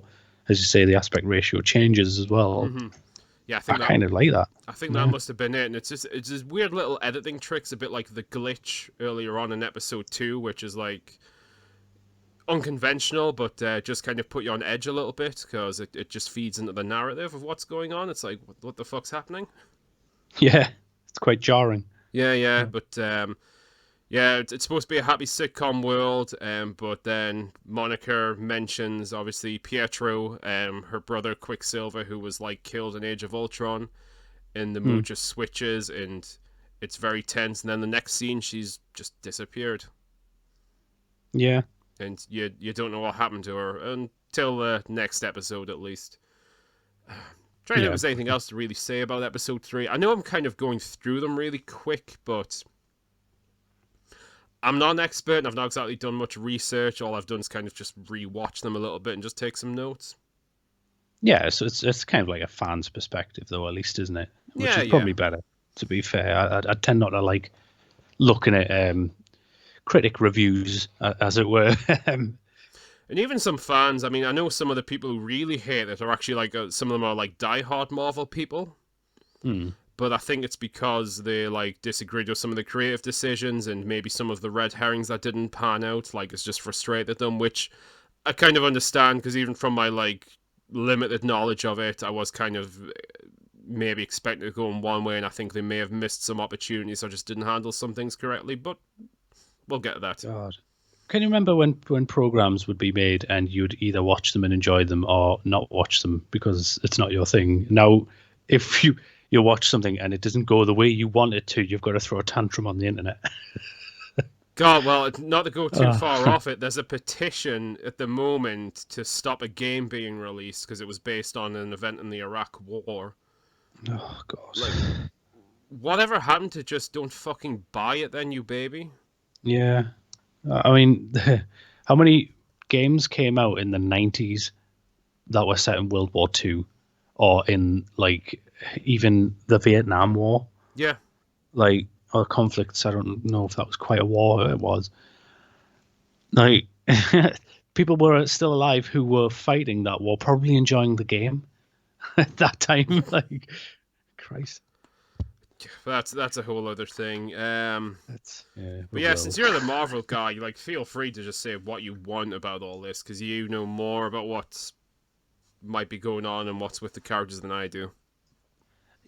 Yeah, I guess. But with episode three, I know as you're saying, you're kind of just flying through it. And with this show specifically, I think why I liked it was because it doesn't fit in with the comics or Yeah. most of the things before it. So it was kind of new to me, and it was nice to see where they were going with it. To be honest, I love Wanda and the Scarlet Witch, and what really peed me off about the earlier films was that she wasn't even referred to as the Scarlet Witch. Hmm. I really, really hated that. But again, we'll probably touch on stuff that happens later anyway, so Yeah, that's and cool. that also probably could have been because of licensing with was it Fox at the time who had the It's a X-Men good point. rights.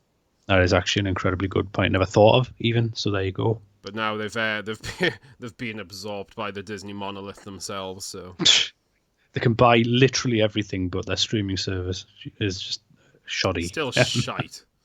Yeah. But I'm sure is episode four where most of it, if not all of it, is outside of the. Yeah, episode 4 is it kind of removes some of the mystery, but it's really interesting. It's when it's a lot of it follows Monica herself, and it's revealed that the world that the sitcom is in is like a separate kind of enclosed world away from like the rest of the universe, where Hmm. it is just kind of within its own bubble that the Scarlet, like, well, Scarlet Witch, Wanda and Vision are involved in, but there's still the outside world looking in. With Sword and the rest of the Marvel universe, so that's still happening. It's just something weird's going on in this corner of it. So it establishes that the rest of the Marvel universe is still going on. Has a fucking great opening, which is basically from the perspective of Monica, where she's one of the people who was snapped out of existence and then coming back 5 years later. Yeah, that was really cool. I've got to say, I didn't care for the character of Monica until like midway through that episode even. For some reason I just thought, oh, it's another character. We're being introduced to lots of new bloody people, and I don't know why that was just rubbing me up the wrong way, and halfway through I thought, she's meant. And then I worked out who she actually is, which again we'll get into later on. Which made me like her even more. I think it helps that the actor, the actor's really good as well. Yeah, she's great, and we're talking about the character of Monica Rambeau. She probably should have been introduced first compared to another prominent character who's in the universe now, but we might get back to that another time. Yeah. But no, that was really cool. At the beginning, you saw from her perspective, she just suddenly disappeared and then turns up again 5 years later. Her mother's died. Yeah. The whole world has changed, and that was cool because, as good as Endgame was, and as long as Endgame was as a fucking movie, didn't really get to see, like, what happened with the people who just suddenly appeared again. Like, how fucking jarring that must be to have, like, suddenly vanished and then appear 5 years later, and the world's moved on. Yeah. There's one thing that that's never been answered, for me, right? And this sounds proper geeky, probably, right? But it's one of those, well, actually geeky sort of things. But what happened to people who were on planes and stuff? So when they disappeared on a plane, did they reappear exactly where they were in that plane at the time? So, falling down. I heard someone else mention this. What happened to people flying planes who suddenly got zapped out of existence, and then those planes crashed? Like, those people aren't coming back. Yeah, or people who are operating heavy machinery. I mean, there would have been massive natural disasters. Not natural, Jesus. Man-made disasters everywhere. Yeah, like nuclear reactors, traffic. Yeah. Kind of reminds me of a funny comment someone made about sliders not too long ago on a podcast. It was like, it's convenient how they all go to an alternate universe where the Earth is in the exact same place and they just end up floating in space. Yeah, exactly. That's an incredibly good point, because the Earth is moving always and rotating. So at least, let's say, if by some odd miracle the Earth was in exactly the same position in space, they would have been in a different country, even. Well, yeah, I mean, this is me just being a bitch. This is what I think about whenever there's, like, time travel involved, but not space travel. It's like, okay.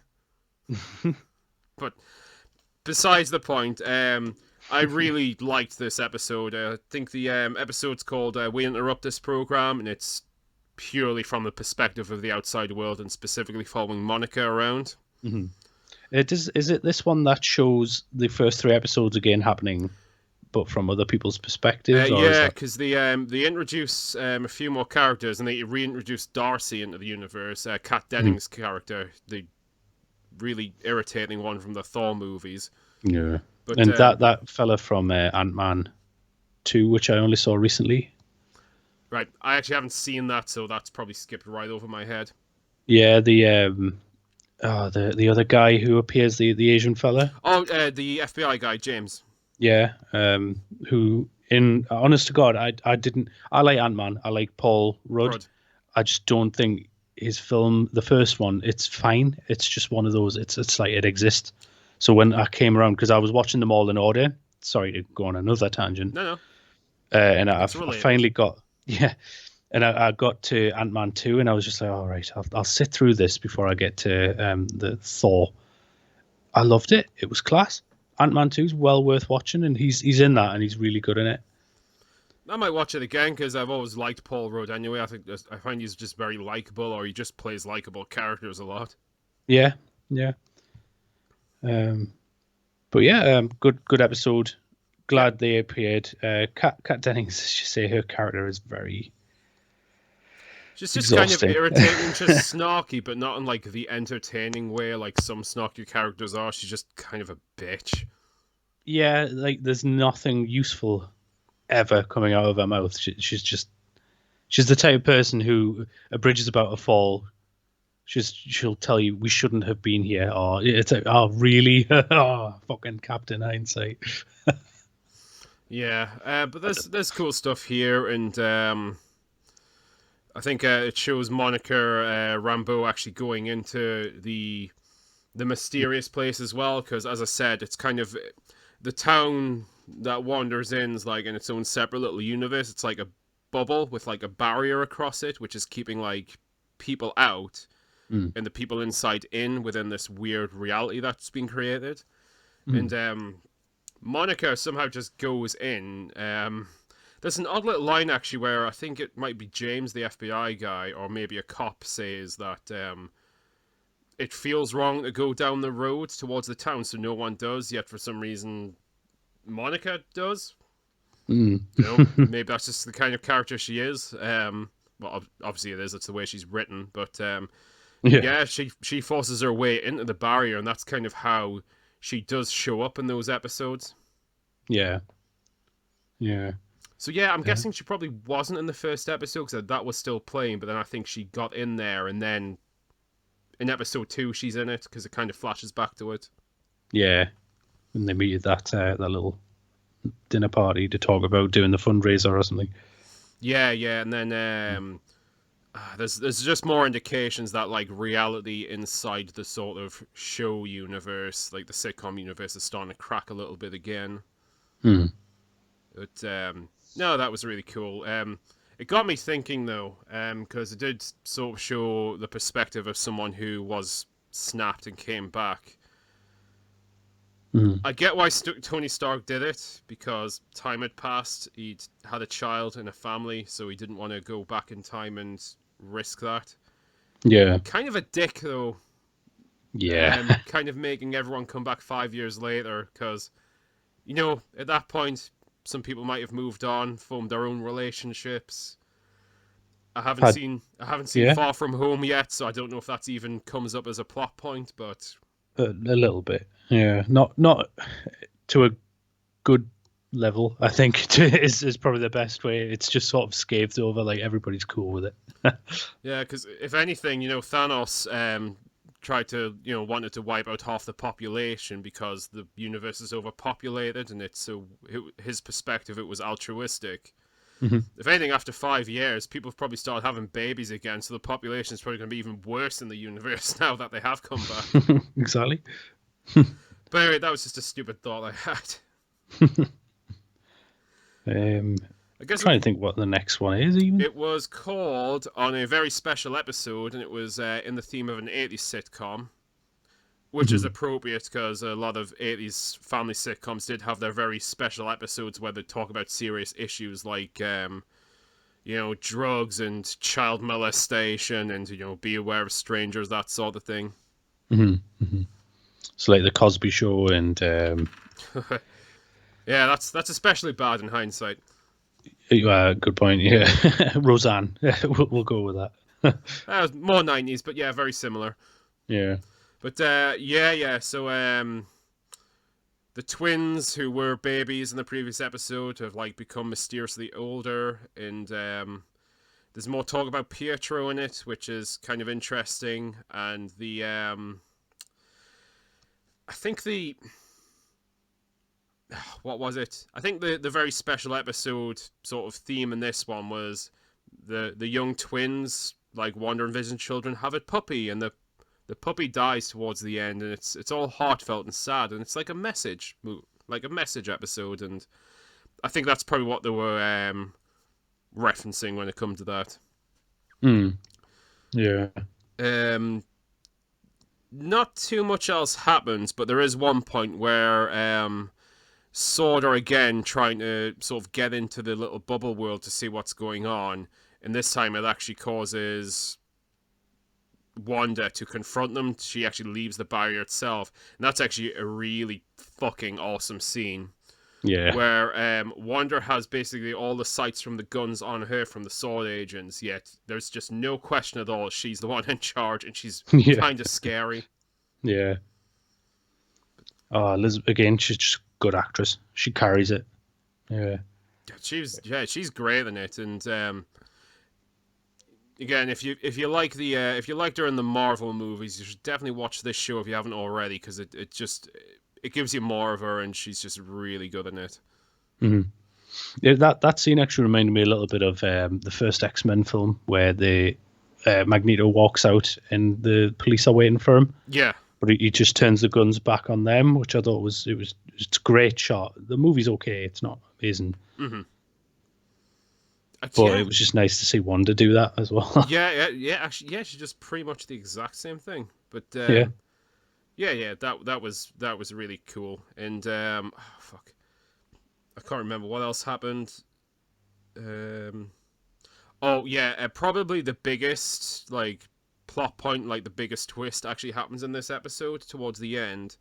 Is they do spend some time talking about Pietro again, because she's talking to her children about her twin brother who's no longer around and has gone far, far away. And then the biggest twist of all happens, where Vision and Wanda are having a bit of a confrontation with each other, because Vision's starting to realize there's something wrong with the idyllic world he's in. Mm-hmm. And Wanda's obviously being defensive about it. And then the doorbell rings, opens it up, and it's Quicksilver, who, is not only dead, is being played by Evan Peters, the Quicksilver from the X-Men movies, not the MCU. I remember at that time as well. It's not that long ago. I remember. Yeah. But the internet blew up at that, which was great. Oh, I did too, and Yeah. I was like, holy shit, because that just opens up so much more possibilities, because of course, by now, Disney owns the rights to those films, so Yeah. a lot of people were saying this could, be a weird sort of merging of universes thing. Maybe this is the start of, introducing the X-Men into it. Yeah, like multiverse with Doc Strange. That's what my thought went straight with as well. Minor spoilers, and this is one of my fucking criticisms of the series. They fucking throw away that plot point and that intrigue by the end, but... And the way they did it was half-arsed, in my opinion. It's a good show. Irritating. But we'll mention it very soon, because we are going through these quite quickly anyway. Mm-hmm. But that was the cap to that. I was fucking hooked. I couldn't wait to see it next week. And next episode 6, the all-new Halloween Spooktacular. Nice. Another great fucking episode. If nothing else, I think it was just to see them all in their comic costumes. Yeah, it was class. And hers was spot on as well. It was really nice. God, I do feel like I'm dominating the conversation a bit, even though I'm the less knowledgeable one of us two. No, you're the one who's taking the notes, to be fair. But no, I absolutely agree. I think in that episode specifically, one of the better scenes is, unless this is the one that follows, which is probably why it's good that you took the helm a little bit, where she kind of snaps at Pedro as well. Yes. I thought that was kind of nice, because you can see the cracks forming a little bit on that as well. Mm-hmm. Although that ultimately also goes into what we will talk about and how it's not really relevant. And sort of following the theme of the different decades being represented in the sitcom episodes, this was a 90s episode through and through. Yeah, I've got a lot of Malcolm in the middle. Yeah, Pietro in this as well was definitely a sort of, fucking rebel character, trendy aloof, older brother, or MTV generation. And this is the one that had that awesome, disturbing advertisement in it. Oh, is it nice? Feel free to talk about. Well, I can't remember exactly how it goes, but it reminds me of some of those sort of MTV style adverts where it's just really bright and colourful, but kind of dark, if you would. Because there's a few of them, like the Chewits monster would eat people in a bus, and it would be like, eat Chewits, it's awesome, and it's like, it kind of reminded me a little bit of Pepperami as well, where oh yeah, the old Pepperami ads, where it's just this angry fucking stick losing limbs and yelling. And Ed Edmondson. Shit, that was Ed Edmondson as well. Yeah, who voiced it. Yeah. Anyway, besides the point. But yeah, I think it's an advertisement for a food stuff. It's like this kid on a desert island, stranded, bright claymation saying he's so hungry, and then this like anthropomorphic shark jumps out, like gives him the product and says, eat this. And then it goes through this really creepy sequence of him trying to open it, becoming increasingly more emaciated until he's just a fucking skeleton, and then there's just no resolution. It's so weird. But But it reminds you of those sort of, because 90s adverts were weird, man. well, I'm a '90s kid through and through, and I Yeah. probably like every person when they get old have just an unneeded nostalgia for like the media at the time, and I think that's one that kind of hit me especially. It was like, oh shit, it's like this is like shit I saw on TV when I was a kid. Yeah. And you don't know you miss it until you see it again. It's weird. Yeah, I mean, sure, shit things happened back then, but at the same time, some of it was kind of cool. Fucking using the term radical and riding around on their skateboards and wearing their caps to the side. Oh, man. Hell, Will mean, Smith was the coolest person in the world. still probably better than some of the '80s fashion, but still. Oh, yeah, and the poofy pants. Oh, But no, that was really cool, and it was a Halloween episode, and I think we can both kind of agree to this. Like, Halloween episodes of shows tend to be among the better ones. yeah, I was sold completely, especially in the 90s style, where more modern TV shows that I do follow and quite like, even Sunny, the Halloween episode has to have an underlying thread that continues the main overarching plot to a degree. Sunny, not so much. Yeah, yeah. Where at one time, so even because I'm not a huge fan, but Big Bang Theory, for example, they had Halloween episodes, but it still had to go on and on about fucking relationships between characters. Whereas in the 90s, Malcolm in the Middle Halloween episodes, and I actually watched a documentary with Trey Parker and Matt Stone recently, Yeah. where they were talking about, because they've been doing it for over 20 years now, how South Park's grown, and this is important to how they write stories. Like the more late series, you'll notice even on South Park, have an underlying thread, whereas early in the 90s, and this is where I'm getting at with the Halloween episodes, the beginning and the end of that episode is one tight-knit story, unconsequential to their lives. Something bad will happen, something silly will happen, anything will happen, but it'll be resolved by the end. So in 30 minutes, you're done. And I miss that. One of the best examples of that as well, although they still do it these days, but by far the best examples of them were in the '90s, The Simpsons Halloween specials. Oh, best episodes of The Simpsons, easily. And, I'll still watch them. Like, even more modern like shows, like in the 2000s, Community had some great Halloween episodes. Yeah, yeah. Even like some Family Guy when they do the more recent ones as well, because they still do the 30 minutes. Yeah. Resolution sort of thing, but obviously Seth MacFarlane's a huge format. Yeah, Seth MacFarlane's just a huge member berry himself, though, I guess, isn't he, for the 80s and 90s? But that might be why. But no, that was really cool, and sort of adding to the disturbing sort of atmosphere of the weird little town that they're inhabiting. And I think this is probably what that disturbing ad of the emaciated dead child was referring to. Is that there's just something clearly not right with the town, and that's when Vision really starts to notice it. And there seems to be this impression that the further towards the outskirts of the town you go, the less this sort of forced reality is held together. Whereas there's still people in their Halloween costumes, but they're acting a bit more like NPCs in games. Yeah. Like there seems to be a woman who, I don't know if she's sewing or like trying to put something on the line, but she's just constantly repeating that action. And there's like just the horrifying like silent tear, and there's someone else in the background who's just moving a pumpkin back and forth. So these people are conscious of what's happening. These people are conscious, but like almost completely trapped and can't do anything about it, and they're just in this desperate situation.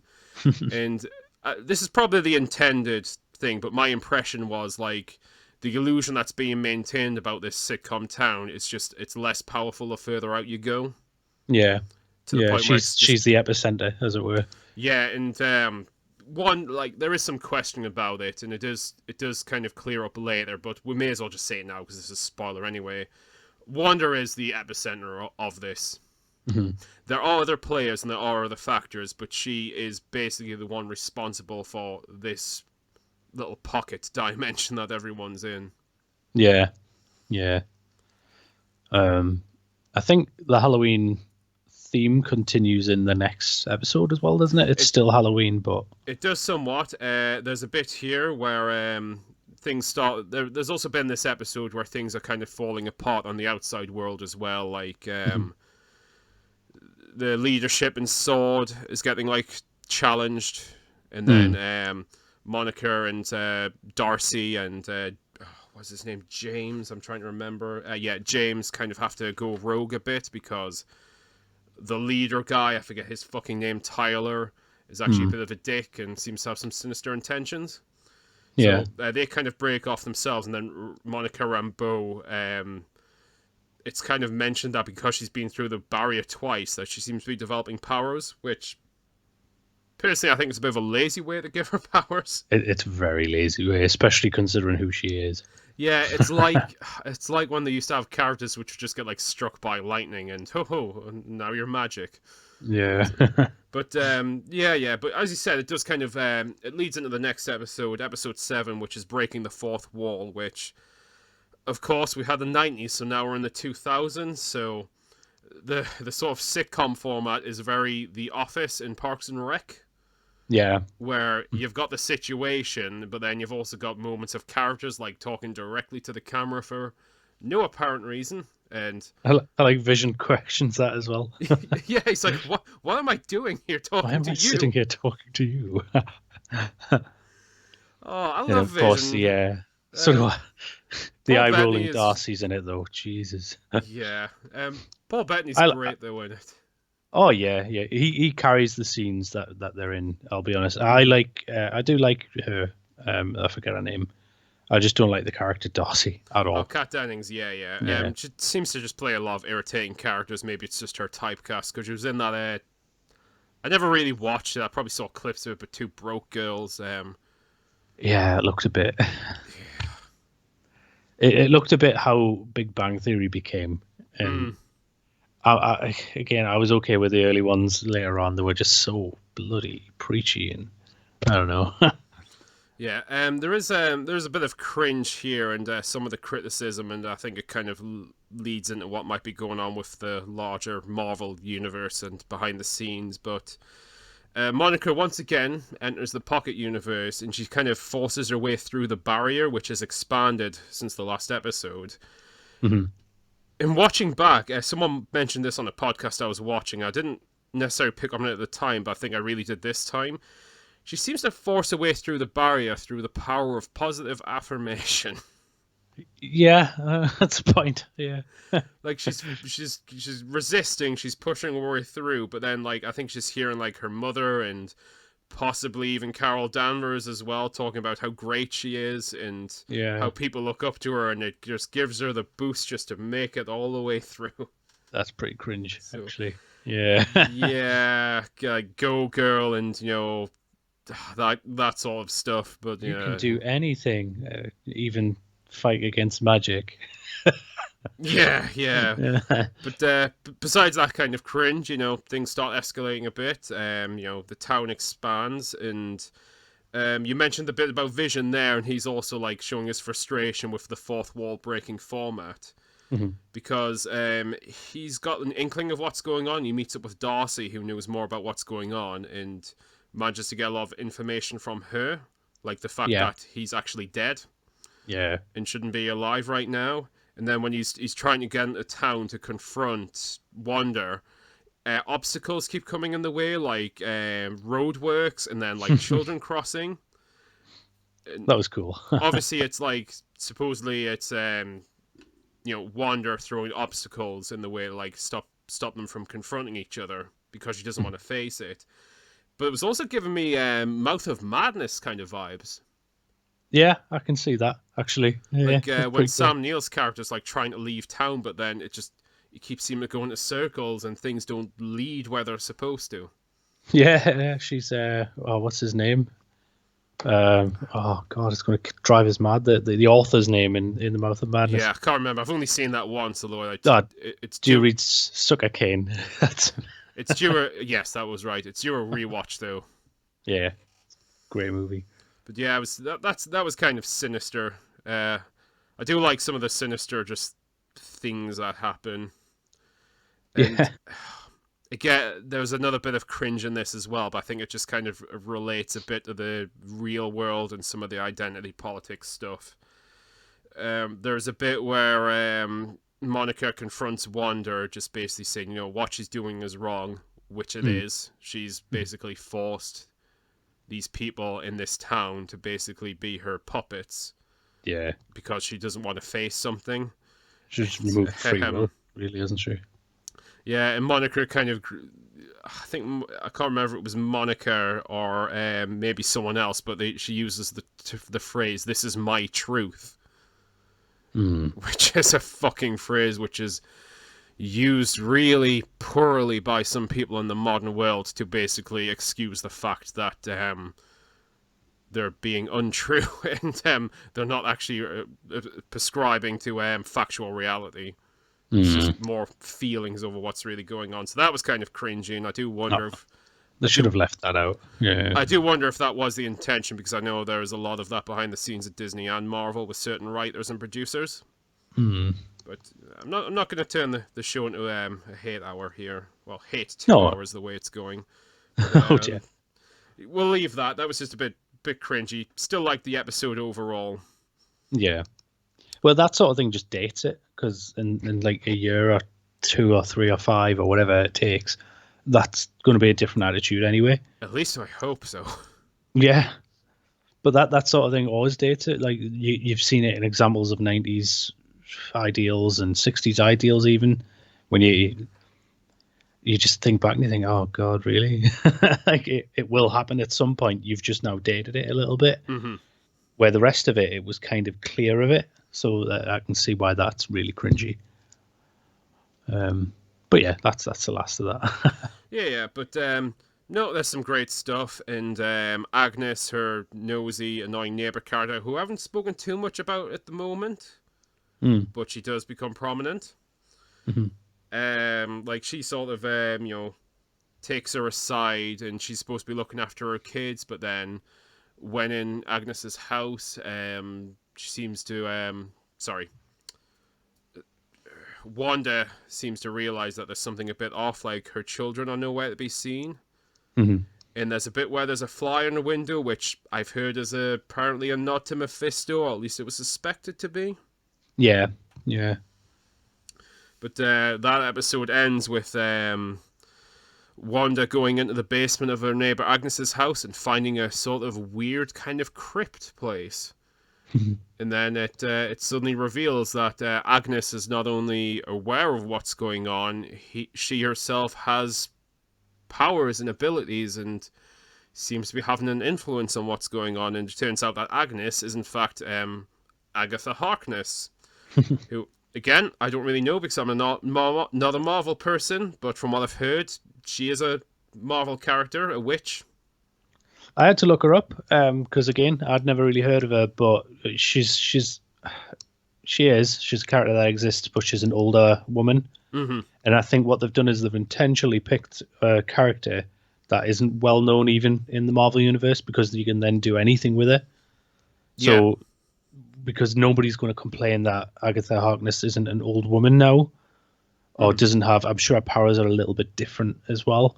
Yeah. Because nobody knows who the flip she is. I should probably mention as well, she's played by Catherine Hahn, who is more of a comedic actress, and I have seen her in things. In fact, she's actually in one of my favourite films, and she plays that role really well. I mean, she is just the annoying neighbour throughout it, but then when this is revealed, it turns out she's like an actual villain. Yeah, isn't she in Parks and Rec as well? I think she shows up in Parks and Rec, and as I said, she's also in like a movie I really like, and she's been in a lot of things. She's sort of a comedic actress. But yeah, that reveal was mint. To be honest, I knew there was going to be someone. I didn't actually guess it was going to be her right away. So yeah, there's Tip me hat. there's an Yeah. awesome little thing where she kind of has her own theme song at the end of the episode, which is like Yeah. it's Agatha all along, and basically like flashes back to the previous episodes where things went wrong for Wanda. It was like her pulling the strings. That was class. It was cheesy, but like the cheesy awesome kind of way, like a lot of 90s and 80s things. Yeah. And And it was like done like, because I think in the 60s ones, it was done in the style of like the Munsters and stuff as well. Yes. So it went to the more gothic or more alternative side of those sort of sitcoms, which I thought was class.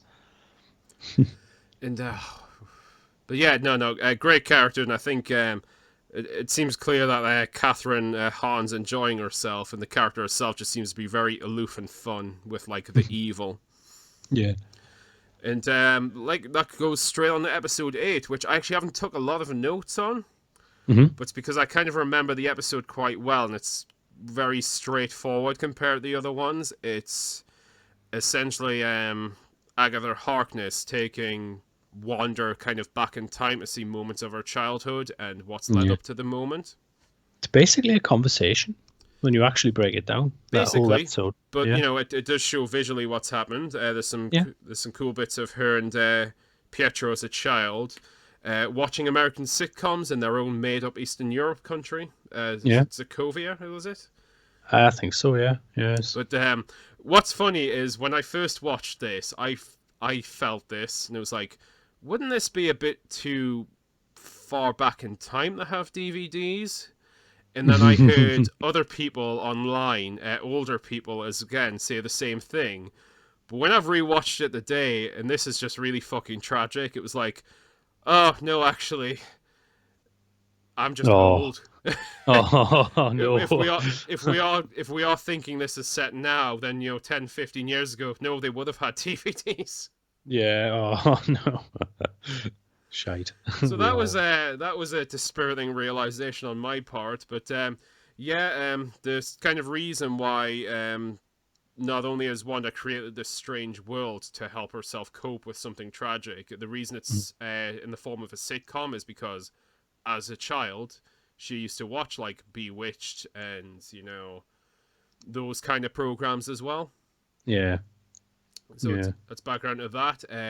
There's some great character stuff, like relationship building things with her and Vision. Which is what the movie's missed, in my opinion. Exactly. Like that scene where they're sat talking is beautiful. Mm-hmm. Oh. And kind of lays out kind of what's going on. The reason she created this world is because of grief.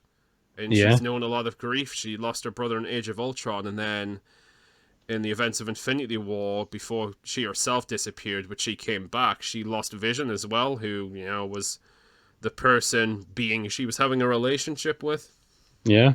Who was holding that together for a while as well. Yeah, and she created this, like, whole world just basically to help cope, and I forgot to mention this, there's a bit really early on in the season where it shows what looks like Wanda breaking into the S.H.I.E.L.D. labs, stealing the corpse of Vision. Turns out that was actually a misdirection. She left Vision's corpse there. The Vision who exists in this universe is one she purely created herself. Yeah. Which is why he doesn't remember events that happened like before, and why he isn't quite the same character. Yeah. So that was kind of interesting, and obviously it builds up to the great reveal that Sword has reanimated the corpse of like the real Vision. Yeah. And reprogrammed him into White Vision, which I didn't know, but is apparently also a thing that happened in the comics. Oh really? I didn't know that either. No. That's cool. I just know this from other people who I like saw reactions from. But I thought this was a pretty solid episode. I don't have a lot of notes on it because a lot of it's just character building stuff, and the things I've took notes on are just some of the weird things that popped out.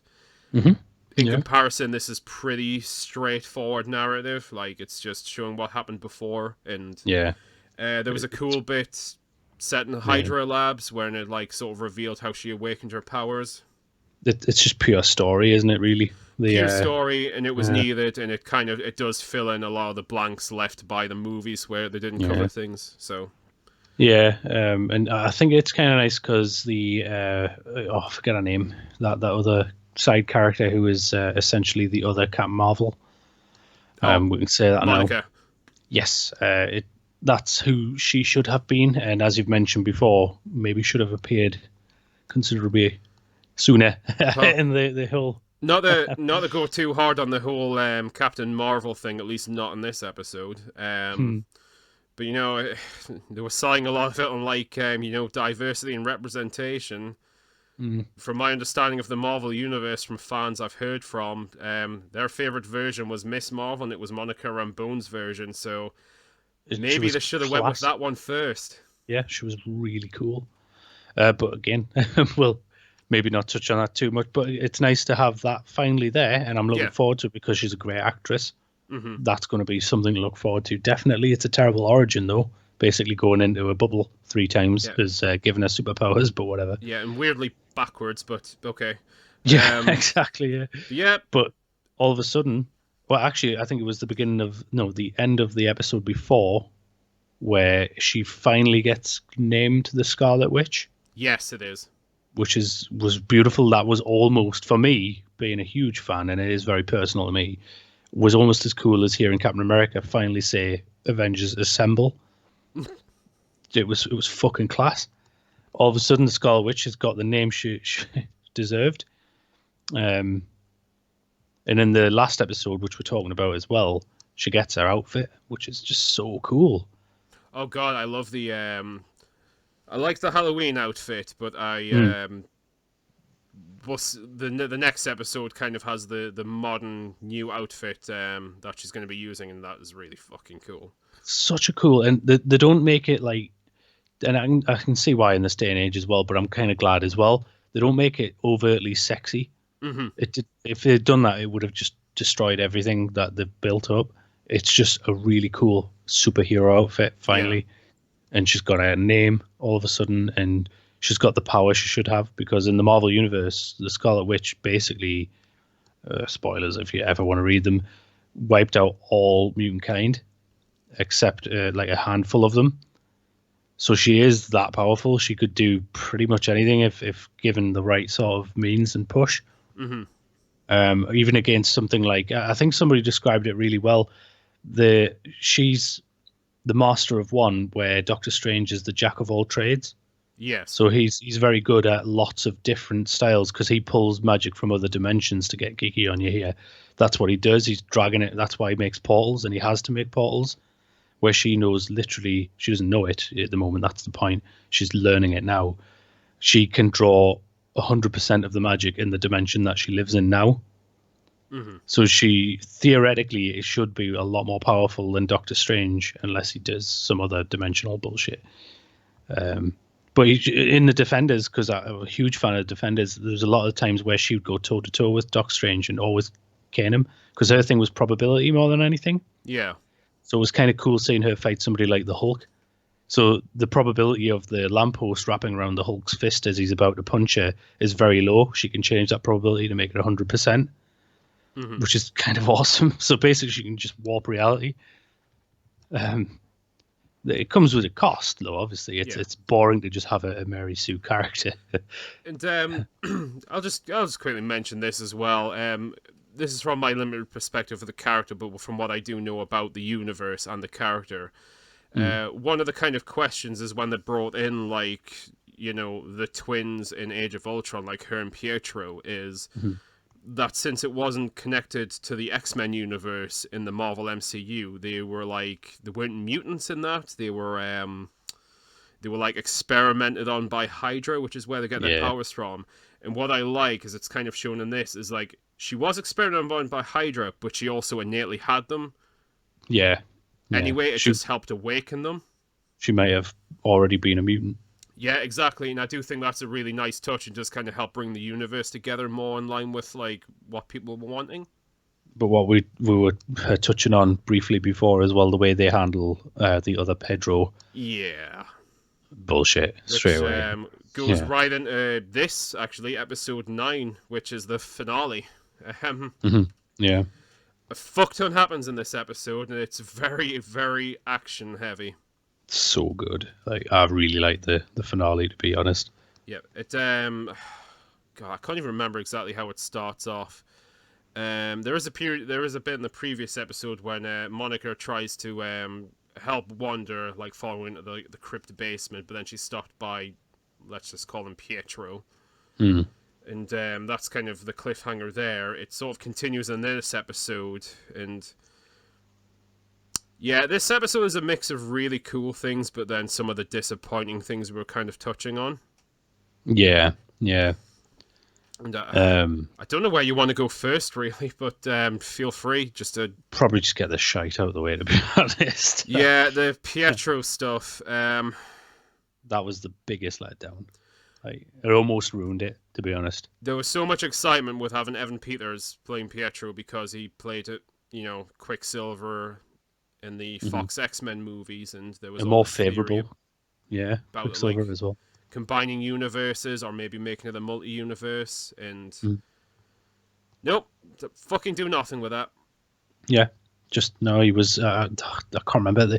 His name was a joke. I can't remember what it was. Was it like John Boner or something? It was Boner. Yeah. It was something Boner, but nope, he's just a fucking actor who's been taken over by Agatha. The fact that he looks like the Quicksilver from the other universe doesn't factor into anything at all. It's just a fucking red herring, and it was just a waste of investment, if you ask me. Yeah, and it was like a throwaway line. I think Agatha says to the Scarlet Witch, was that you really wanted him so badly that you are willing to believe that anybody was him or something stupid like that. I don't know. It was just like a get out of jail free bullshitty line. God, I mean, just. What did they expect the fans were gonna take that? Like, oh, you got with. There is, I know there is a perspective of fan entitlement, and yeah, I guess there is to a degree, but it seemed to be a setup and a subversion, which was just totally like unwarranted. Like, it's not satisfying anyway. I mean, there's subversions which are satisfying, like sudden death of a character. Weren't expecting it, but you know what? It really affected things. It was just a fucking throwaway. I think it's probably the fact that because Fox is owned by Disney now, they have the tools to have this happen. So they've got everything they need to do it, and then all of a sudden you've got this hint that they are doing it, for them to just say, no, we're not. Yeah. We're just not. Why? You can, and everyone wants it, and you know that, and it will be a good story plot. No, it's not. Well, fuck you then. Essentially. God. But that was disappointing, and one of the things me and my partner were rewatching rewatch for me. They were watching for the first time was American Horror Story, and obviously Evan Peters is one of the regulars in that, and I do like him. He's got a weird look about him. Not get too personal. No, he's a cool guy. And I've seen him in other stuff as well, obviously including X-Men, and God, it was just such a waste of a character and an actor. Yeah, a good actor as well. Yeah. So yeah, that's the elephant in the room. That was the main disappointment, and that just felt like a bit of a fuck you, to be honest, because it wasn't even like it was going to be a twist in something else, even if you weren't expecting it. It was like a fucking throwaway. It was the worst way to do a boner joke. Yeah, essentially, is all it was. It was a boner joke. But once we get that out of the way. Most of the rest of it's pretty good. Yeah, I really like the rest of the episode, because most of it's a fight as well. So for the rest of the series is kind of just mystery, intrigue, story, plot development, and then huge fight. Awesome. I'm invested. And I'll clear up now if you're trying to follow my description of the series, which no, you really fucking shouldn't be. If you haven't seen it, go watch it. Don't listen to me. Yeah. Fucking idiots. But it's kind of revealed, yes, Wanda is kind of the main person in charge of creating this weird universe using her crazy, unimaginable powers, but Agatha, the other witch, has also been involved in some way and is manipulating events to her end as well because she wants Wanda's power because Wanda is the Scarlet Witch. And from what we've seen of Agatha, she seems to have a thing where she absorbs the powers of other witches.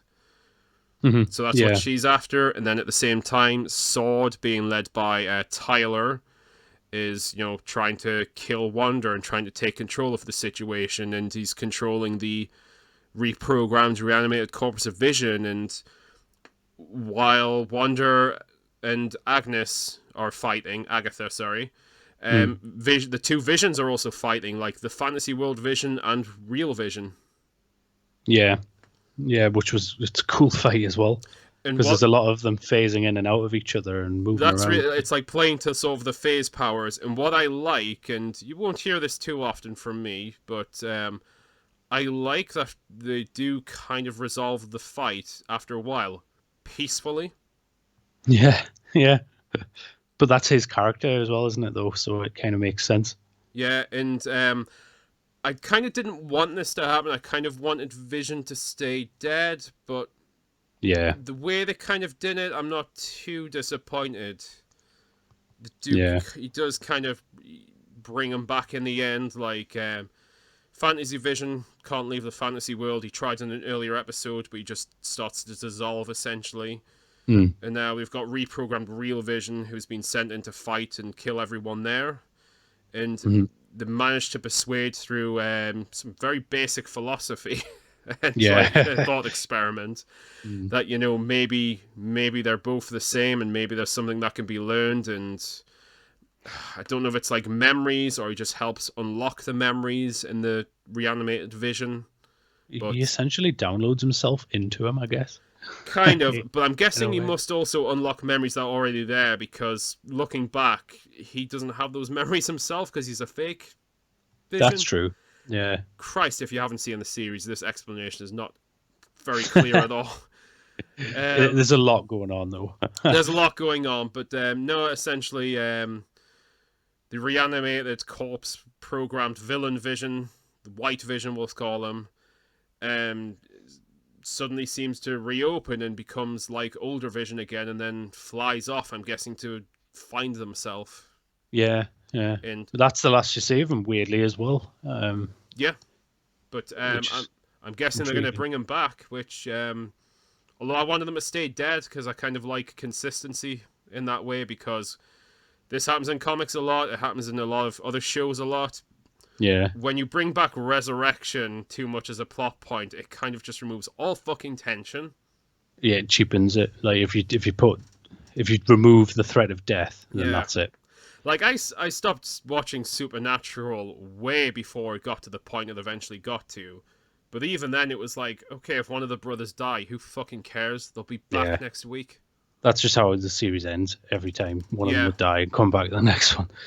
But yeah, the fight that continues as well with obviously Witch and Agnes as well. It's just epic. It's awesome. And the way she does it, she uses her own. I won't ruin that too much, I suppose. Yeah. It's well worth doing, and not many of them have the after credits cutscene in it, but the one in this one's actually pretty interesting. Which I believe, if I'm overinterpreting it a little bit, is another nod to Mephisto that hopefully goes somewhere later on. Possibly, but apparently it didn't come from the head writer, so if there is a nod there, then it was one of the other production crew, I'm guessing. Yeah. But no, it was great. Good fight. I mean, to be honest, there's one thing about superhero movies, and bearing in mind I recently watched the Snyder Cut as well, and it's even a factor in those films. Too often the climactic fight ends up being a bit of just a CGI fest. Mess. Yeah. And that's what I liked about the Vision fight, is it did end a bit differently. Yeah. But no, it was still good, and there was like a power that Agnes uses that's established a few episodes before, which gets used against her, and this is how it's won in the end. And not going too much into it because a fuckload happens, but Wanda kind of comes to her senses a bit. The town is freed.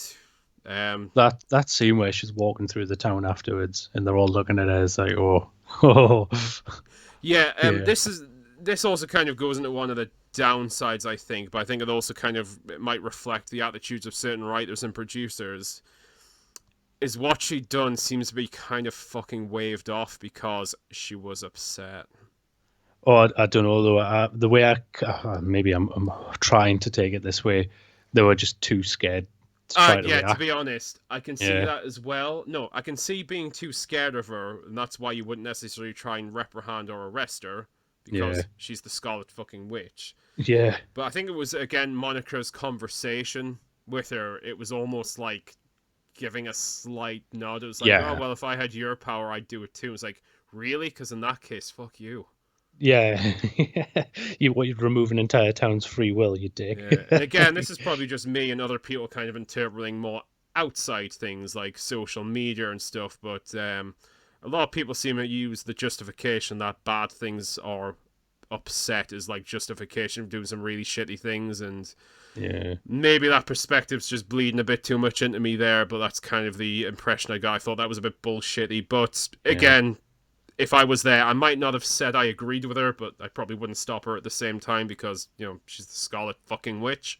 It would have been nice to see her getting berated, to be honest, to have her saying what you did is fucking awful. You need to put yourself in custody. Yeah. And for Wanda to just say no and fly away would have been awesome. Like if that Yeah. was an older film, that's exactly what would have happened. I mean, if they are setting her up to be a villain in future, then that's fine. She first appears as a villain in the comics, so I kind of would be okay with that. It'd be weird. It'd be kind of nice if the next time you see her, the Avengers are looking for her Yes. to try and arrest her. That would be kind of cool. But I really don't see that happening with what you were saying there. To be honest, I honestly think people are going to just be like, "Oh, you're fine. You were upset." Yeah, and so many people seem to think that's just perfectly fucking acceptable. Yeah, Just because something's understandable doesn't make it acceptable and doesn't mean it should be consequence free. exactly. I half agreed to an extent with Thanos. There is too many people, but maybe let's not wipe out billions upon billions. Yeah, yeah. Do you know what I mean? We do have a problem. Let's think of an alternative, not kill everyone. Yeah, Well, maybe, half of everyone. yeah, maybe we'll just cool it on the whole breeding thing until we work out this whole food air Food and deal. air deal. Oh, we've got a bit of Hickson. Classic us. I haven't seen one of those in a while. I might have to put one on. So good one. But no, again, it's, Thanos paid the ultimate price for it twice, even like he dies twice. Yeah. Whereas Wanda will almost certainly just get well, you enslaved a town, and that's her entire punishment. Probably that somebody will bring it up in a conversation in future, Yeah. and it will probably become Marvel. I mean, if they do take it somewhere in future where she is more villainous, I'm kind of fine with that. It just I hope feels she's the main villain. That'd be sweet. yeah, it just seems a bit of a fucking wave off. But great post credit sequence though you mentioned with Scarlet Witch especially. There was one thing that my partner actually pointed out as well. Yeah. At the end of Infinity War, Thanos does his thing, runs away, which he does in the comics, to a cabin. Is that the same cabin where Wanda is? Do you know Because what? I thought he was on another planet. I'll be honest. Right, But yeah. my memory of it is a different planet because I seem to remember the landscape and walking in was different. But when we were watching it again, because we watched, as I said before, even Ant-Man, and I got through up to Infinity War, and we see it, and if you look, he's just in a huge cornfield almost. Okay. No, there's like lots of wheat. And I was looking, well, I didn't look very hard. I should have around it. It's my own stupid fault, and I could probably look it up, but I haven't. But she pointed out that the cabin looked almost exactly the same.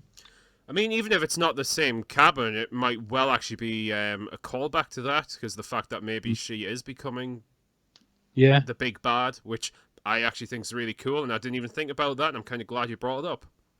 Yeah, I hope she is. That'll be awesome. What I really wanted to do with the Marvel Universe, I wanted them to do, sorry, because they've already done like Planet Hulk in that Thor Ragnarok thing, and the Hulk doesn't do well in his own movies.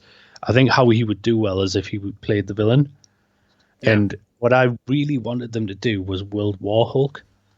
Now they've already killed Iron Man off, which is spoilers, which is a shame. I've actually read that one. You think you loaned it to me? Yeah, and I think that, could you imagine all of a sudden one of your integral teammates, which is what I'm hoping to do with Wanda, to be honest. Yeah. Just all of a sudden turns on you. And have the whole universe try and bring them down. Yeah, that would have been class as hell. oh man, I just think they're missing a trick with the Hulk because he is one of the. And my partner's not a fan of the Hulk at all because she doesn't like characters, a bit like Superman, where you think, how are you going to beat somebody like that? Yeah. And that's the point. It's kind of you're watching how they react sometimes to normal things, and then also looking at their villains. Look at Superman; he's got Doomsday, one of probably the greatest villains of all time. You kill him, he comes back immune to the thing that killed him. How are you gonna? That's class. You want to see It's just a Superman fight constant something like that? escalation. Yeah. Where the Hulk's got some great villains. You've got Abomination, who literally killed the Hulk with one hit when he first appeared. Yeah. He was just a bit shite in the film, but you've got the leader who's as intelligent as he is strong. Cool. Let's see that. That's awesome. But they underuse him because they downplay him. Mm-hmm. I don't know why this became about the Hulk. I'm sorry, but yes, the idea that a teammate all of a sudden becomes the overarched villain is a really good thing to do, and I 100% don't think they're going to do it with Wanda. Mostly because it sounds silly. She's a she, essentially, and has to be now. And I'm glad she's as powerful as she is, but she's going to be this great hero now. Mm. Marvel seem to, and Disney, and everyone seem to really want to push this.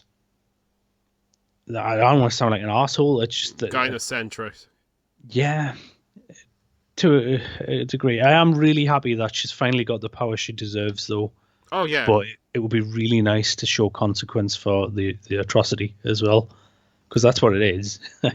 That I mean, that does kind of lead into the other sort of post credits thing, and that's the appearance of a scroll randomly.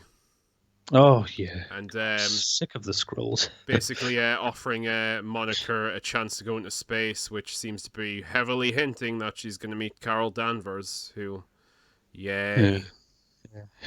Yeah. uh, Yeah, well, all I can say is so far Monica is way more likable and engaging, but yeah, and she needs her own film. Like she doesn't need to be in the shadow of anybody else like that, in my opinion. But hey, we'll see. Honestly, it's something else I've kind of noticed about being a bit older and weirder, and God, I hate getting old. But something else I've noticed, you don't always necessarily have to fucking judge things true. too far in advance, although at the same time you can recognize patterns. Oh yeah, it would because of that though. I went into WandaVision thinking I was going to dislike it entirely, like thinking how are they going to ruin this? Yeah, and I love it. I honestly think it's great. Like we have criticized elements of it. That's fine. I criticize elements of films I love. I even enjoyed the bits I rewatched earlier today, and again, I know there are a lot of like comic book folks, especially a lot of Marvel fans, who really didn't like the way some of it's going, and it's for various reasons. Some of it's like narrative, some of it's like comic, some of it's even like the identity politics that's been hinted to. But judging purely on a show on its own merits, I really enjoyed it, and it's the first time in a long time I was engaged in watching something from week to week, which is just a really fucking rare thing these days. It's a novel thing, weirdly. Yeah. And then just to touch on it very briefly, because I don't want to go on too much. I don't know if you've seen it yet. Falcon and Winter Soldier premiered. Not yet. I've heard mixed things, but I haven't seen it yet. Well, I'll give literally nothing away except apparently it had like record-breaking views, and I think it's a testament to how well WandaVision actually did. So they were expecting the same sort of greatness that, and everybody seems to fangirl over the Winter Soldier. Personally, I don't see it. Don't really care. I liked the first Captain America movie more than the second one. I think a lot of people just fangirl over Sebastian Stan. Yeah, that's what I mean. Yeah, they really love him. Yeah, he's shown up in other things I've seen before he did the Marvel movies, and yeah, people liked him then as well. But yeah, like Once Upon a Time and things. Oh yeah, he was also in Gossip Girl. Yeah, and he is fine. He's honestly fine. I've also seen all of, because for some reason I watch a lot of chick shows. Nice, but I'll give no opinion whatsoever on it, because if you are going to watch it, cool. It's not one I was looking forward to. No. To be fair, though, because I really like Wanda and I like that side of things. I am looking forward to the Loki series. Yeah. Um, It's I don't know if I'll continue to watch even when so not again no opinion at all. it's definitely kind of opened me up to seeing what they're going to do next, because I enjoyed it, and despite the fact some of the red herrings really did just lead fucking nowhere and were kind of disappointing, it did have me guessing the whole time, and I didn't have the whole series mapped out like on my first viewing, which, you know, with a lot of fucking mysteries and movies and stuff, a lot of Oh them are yeah, predictable. This wasn't. yeah. And it didn't feel like you were being kind of lectured at. It was an entertaining Yeah. story, and that's important. No, I did have great fun, and I'm not going to mention it now. I'll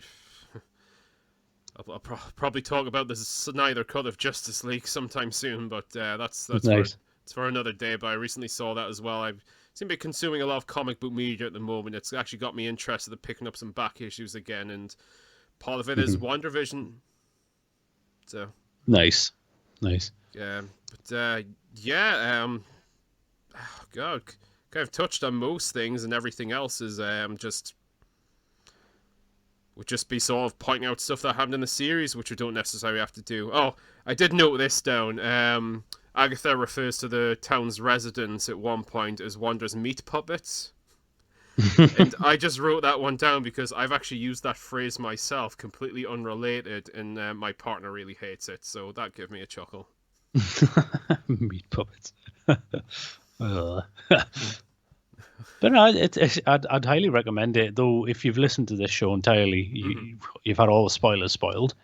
I mean, you know, But like, I don't know how coherent it came out, but if it does sound interesting, you haven't seen it, no, definitely watch it yeah, if you've got access to Disney Plus. Anyway, I mean, I'm not going to tell anyone just to subscribe to a new fucking streaming service. for that, yeah. I had Now TV for like pretty much 6 days for the free trial, and that was just to watch Justice League, and I cancelled that bitch this morning. Yeah, I don't blame last you. night actually. To be with Wandavision as well, what I think is a good thing about it is that I might even watch that again, so I know everything that's happening. And if this is your first, if you've listened to this entirely for whatever reason before watching it, it doesn't ruin it. And that's important because a lot of things nowadays, especially once you have seen them, you've seen them for life, pretty much. Where WandaVision, I think it could do with a second or third rewatching. Well, yeah, I said, I mentioned earlier, I picked up on some things like little hints and stuff that things were not right, which I seem to have missed the first viewing. But like looking back, I was like, oh shit, okay. Yeah, I think it's because it was a mystery the first time, so the second time you know what's going to happen, so you can view it. You can see where things kind of fall into place more. And yeah, which is kind of cool. Yeah. But yeah, good show. Watch it. WandaVision, by all means, if you have the inclination, watch it. Though we've kind of ruined the major plot points for you, but there you go. You're welcome. And yeah, it's been a long time since we've recorded anything. I mean, I know the audience on my channel at least isn't particularly big, but we kind of record these just for us anyway. But now I'm hoping to get more stuff recorded. And a weird little thing I've noticed, I swear when I started recording this video, my screen actually wasn't monochrome, and it seems to be a little coloured now. And I don't know if that's just maybe a glitch with the streaming thing, or maybe I just forgot to put it in black and white, but well, maybe Wanda's around. That is a weird fucking coincidence. I'll have to go back when I'm like posting this. Oh dear. It's going to be when we start talking about the colour episode, isn't it? Yeah. Oh god. Oh shit, if that happens, I'd be creeped the fuck out. It'd be great. Oh. But yeah, this has been a particularly long episode, but it has also been a particularly long time since we've recorded. So yeah, I can't promise that we're going to stay on particular topics or concise if we record things in future, because I've made those promises in the past. It never just happens. But if you just want to hear people ramble, by all means, get involved. That's what we're here for. But, yeah, I'll head off now. So this has been MonoDrew, and you're the dreaded Cambrian, I guess. The dreaded Cambrian, yeah. Oh, it's been a pleasure. All right. Good night, everyone. Good night.